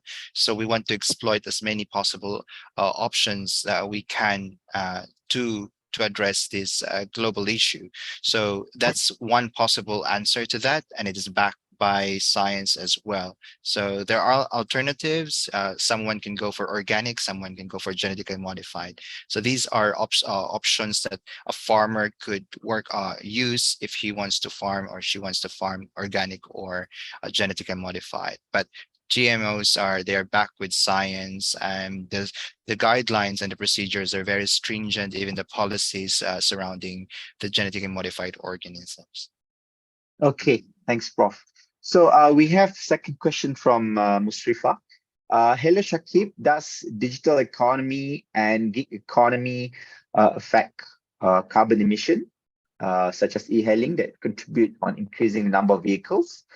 And yeah, I think that's just the question. So yeah, gig economy, is it badly affected our carbon emission, Shakib?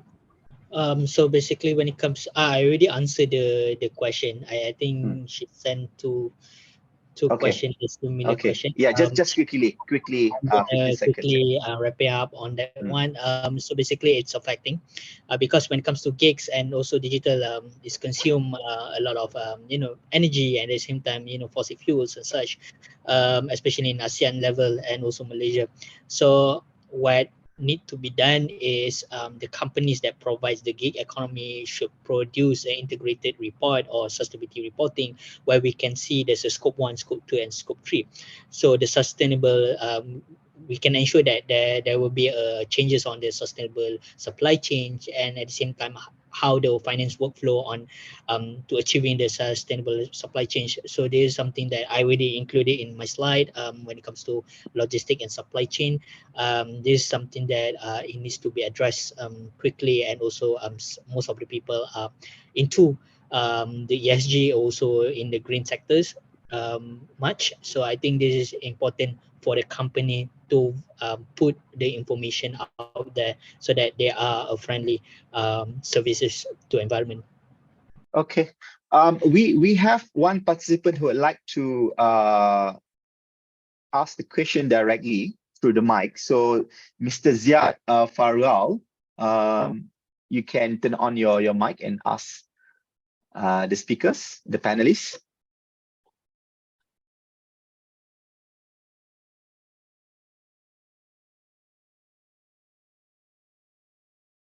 Is Mr. Ziad there?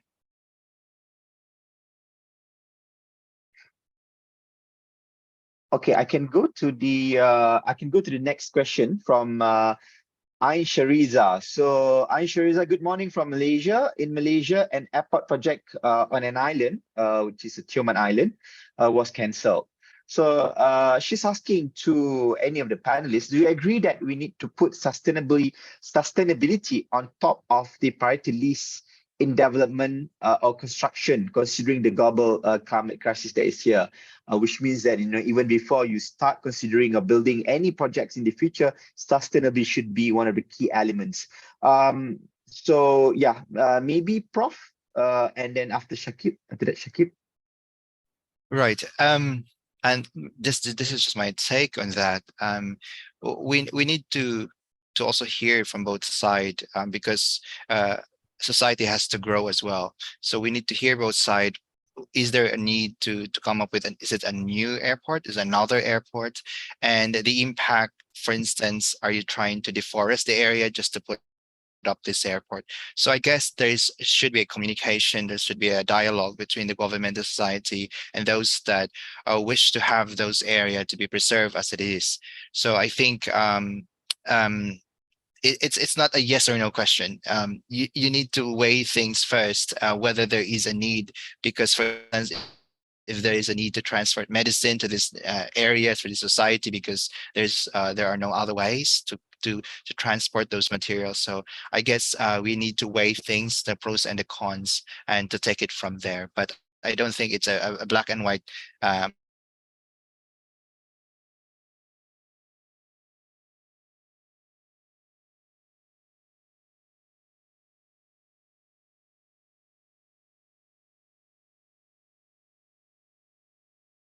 or changing the previous the other policies on, like, developments, SOP and such, to put not just ecological but a sustainable procedure or sustainable requirement needed. If I'm not mistaken, in BNM, Bank Negara Malaysia, Malaysian Central Bank, focusing on the taxonomy and CCPT, which is highly on the ecological and green financial instruments. So there's something that will be done. If I'm mistaken, the Climate Change Act, it will be done by either next year or this year. So we look forward into Climate Change Act to be an overarching principle, and maybe if, let's say, the document itself, the bill itself, can dictate on how the structure can be done, providing the green buildings index and such, that would be great. But yep, I think the question is, for the question, yes, I agree. All right. Okay. We have one participant like to ask question directly, Mr. Tanes Gunasekaran. Are you on the? You can unmute and ask the question to the panelists. Mr. Tanes.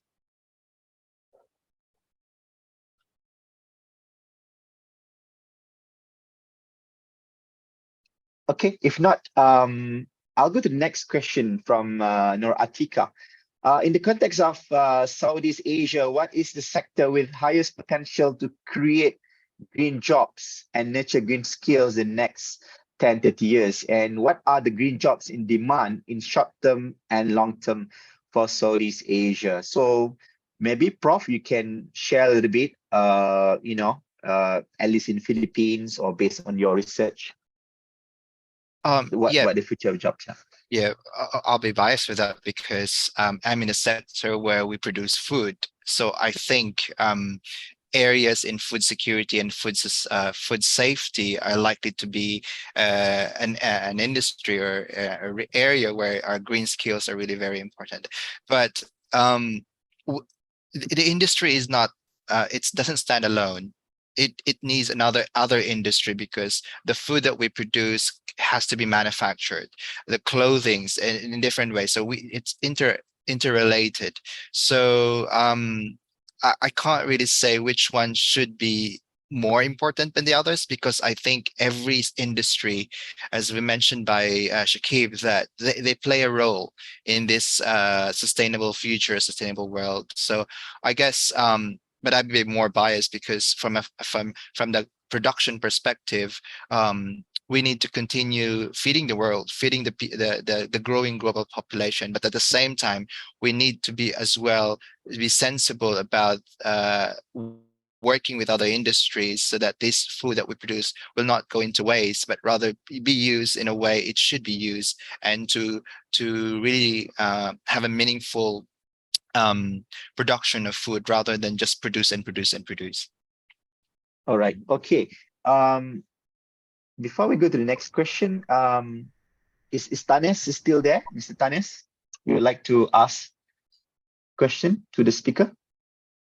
Yes. So first of all, thank you so much for the opportunity that have been given.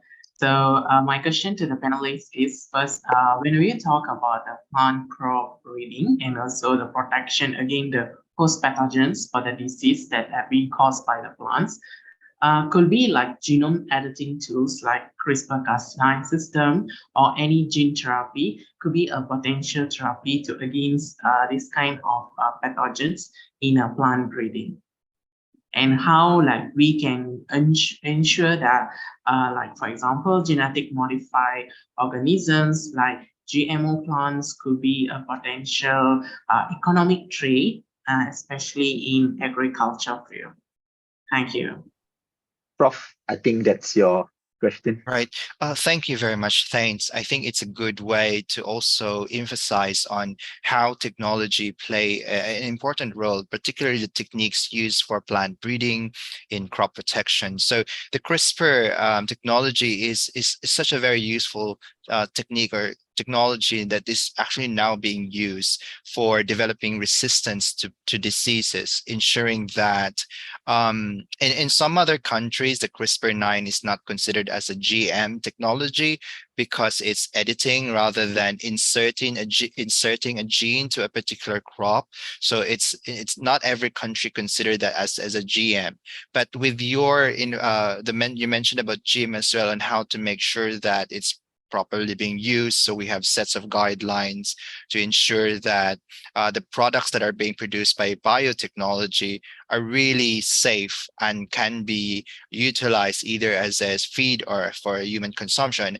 And in fact, in the Philippines, if you have learned that the GM rice has been just commercialized or being put for commercialization, which is produced by the international and the community, private and public sector. So in India, in Bangladesh, in other countries, there have been some success stories, and even in China and the US, the developing technologies using the CRISPR-9 to utilize it to really develop not just disease resistant, but high yielding varieties of staple crops that we have. And even if other people says that it could be another problematic technology, but the thing now is that it becomes really, really more difficult to come up with a technology that could be a disadvantage more than an advantage, because people are leaning towards a more greener approach that try to do editing instead of inserting the gene. So there is a strict guideline. There are people watching the people who are doing this technology as well. So even governments are trying to monitor the activities, monitor scientific discoveries and techniques that are being used now, especially for the food, because still other people are not yet, some people are not yet ready to accept foods like this. So there are people that still watches over the people who does these techniques and technologies, but it's a way forward. It's one of the ways that we can exploit so that we can still produce foods that can feed the growing global population. So thanks for highlighting that. Thanks. Okay, all right. So maybe we have final questions I can combine together, and I can get Isaac to answer this. So basically, a question from Atika and Benjamin. So Atika was asking, what are examples of collaboration and cooperation activities it comes to the green jobs for youth within from among countries in Southeast Asia and Africa region, respectively. How do you foresee, those countries in different regions could collaborate when it comes to the green jobs for the youth? Isaac, and then I think from Benjamin, what would be the basic advice you can suggest for the younger generation to sustain our healthy environment beside having trouble in climate change? Basically, I think he's asking how we can incorporate the green way of living in our life. Isaac. I think I'll start with the first question. I think it goes back to the needs in these particular countries. It goes back to what are the needs. Is it in agriculture? Is it in technology? So that is where you derive you derive what or not on what grounds and how you're going to collaborate. Of course, we must understand that most of the green jobs or of the green technological layouts or strategic plans are similar, but at that particular point, what is the need that has to be addressed? But one of the things that I have witnessed for the past 2 years is the power of connection, and the youth have really tried to capitalize on that, to see that they have a common front, to see that they have a common ground, they have a relationship when it comes to building a sustainable future. Last year, I was able to go to Montreal for the biodiversity. It was like a biodiversity kind of conference, and I met a couple of youth from Malaysia, from Philippines, and some parts of Africa. These were people who are coming together to build solutions for their countries, for smart solutions for their communities. So I think one of the best ways they can get together is understanding whether there are communities. That is number one, and also capitalizing on the opportunities that come to it. It can be resources in regards to understanding better how to execute, how to best put the things they have been given right placements to the right people, so that everything is being put in best use. So I think that is how I can address the question that has been raised by my fellow participant. Okay, thank you. So yeah, thank you all the participants. But before that, I just want to have maybe for each participant to just 15 seconds, a last message or concluding message before we end this. We can start with Prof. Shakib, and then after that, Isaac. Yeah, right. Thank you. The environment that you're in and the people that you deal with every day has an important role to play and influences you to what actions you actually do. So if you want a goal if you're working towards a goal of a sustainable future, a greener future, and learning new green skills as well, you need to be surrounded by people, like-minded people, because they're going to help you, they're going to uplift you, they're going to encourage you when you feel discouraged to do that important thing. So pick the people who you surround with, learn from them, and if you cannot learn from them, then learn from other people. So always know who you wanted to deal with, and the rest was going to be history. So right environment, right purpose, and a very genuine as well purpose on what you wanted to contribute towards a greener future. Thank you very much. Okay, so surround yourself with the right people. Okay, now, Shakib, last parting words. I think the best way to say is we need to have a lot of curiosity, a lot of questions that need to be pointed out, and from that questions you will find a journey. Yeah, I think based on my previous experience, it's a journey to answer that curiosity. So until then, you will non-stop searching for the answer, and then from there you can learn all of the things throughout the experience. So the most important part is to have curiosity, and at the same time learning every single inch of the experience that you had, and try to put it into something that you can capable to work for. And the third one, it will be much more on, there's a lot of information out there. It's just need to find a keywords to go for that kind of knowledge. So I think that's from my side. Thank you. All right. Okay. So never stop learning. So that's a very important message. Never stop learning. So Isaac, what's your last concluding remarks? Okay. Firstly, let me thank everyone, the moderator, the organizers for this amazing conversation. I have two messages. Number one, and anyone can be a climate, advocate, an environmentalist. Anyone can. You don't have to have much. Start with what you have, so that you fight for a livable and sustainable future. And number two, I think in this arena that we are in of climate conversations, I think wisdom is key. Application of knowledge and understanding is key to be able to design what is right and what is true, what to do and know what to do, who to relate with and know, and what kind of action to take or not, what kind of individual, responsibility are you supposed to take at a particular time or not?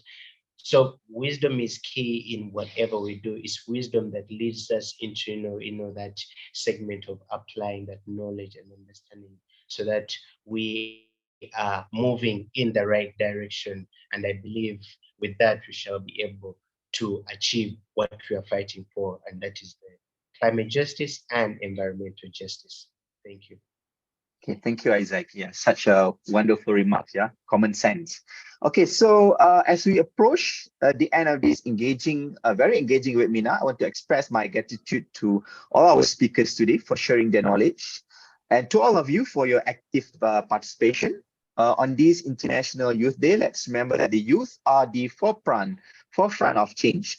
So by nurturing green skills and embracing sustainability, we are shaping a better world for generations to come. Before we conclude, a big thank you to our speakers, participants, and our dedicated organizing team for making this event possible. This marks the end of our webinar. As you live, carry the spirit of sustainability and green skills with you. Together, we can create a brighter and greener future. Back to you, MC. Thank you. Thank you very much. Thank you very much, moderator, technologist, Mr. Habib. Thank you very much to all speakers for joining us today. Participants, for today's webinar, we will upload the video to our YouTube channel. So please feel free to check later on. And thank you very much to everyone for joining us today. I would like to remind you that this webinar is a pre-conference event of the International Conference on Tropical Sciences, TropSc2024. So we have more pre-conference webinars coming soon, almost every month. So please join us next time. And that's all from us today. Thank you, and we'll see you next time. Bye. Thank you. Bye. Thank you, and goodbye.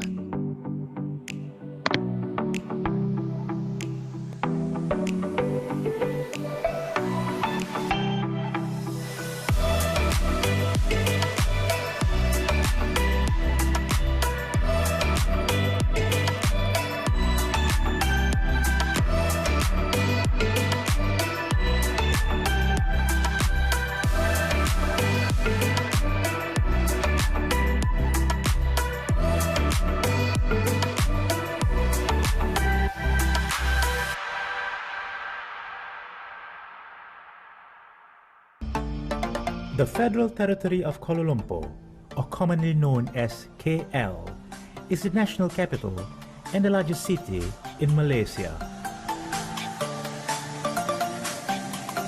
Fukuoka, capital of Fukuoka Prefecture, sits on the northern shore of Japan's Kyushu Island.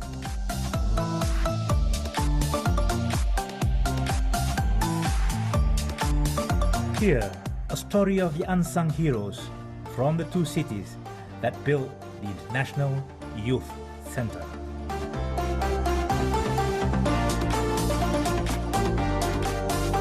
IYC, or International Youth Center, is a foundation under the Minister Youth and Sports Malaysia. It was founded for the last 30 years and a limited company with a government guarantee, meaning that we are a non-governmental organization.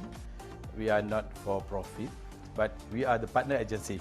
We have two types of board of director, one side from Malaysia and one side from Japanese, because for the last 30 years, actually IYC got sponsorship from Fukuoka, from Mr. Kampu Harada, provide us 1 billion yen at that time.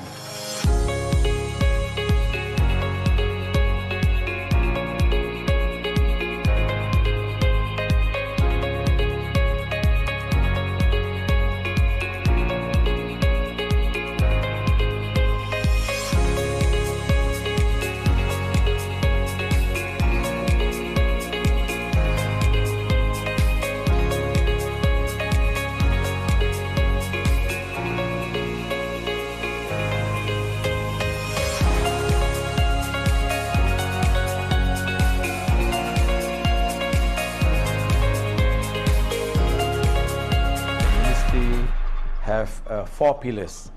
One of it is about youth itself, second is about sports, third one is about skills, and the last pillar is about internationalization.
Saya bagi pihak Jemaah Menteri ingin menyampaikan ucapan setinggi-tinggi tahniah kepada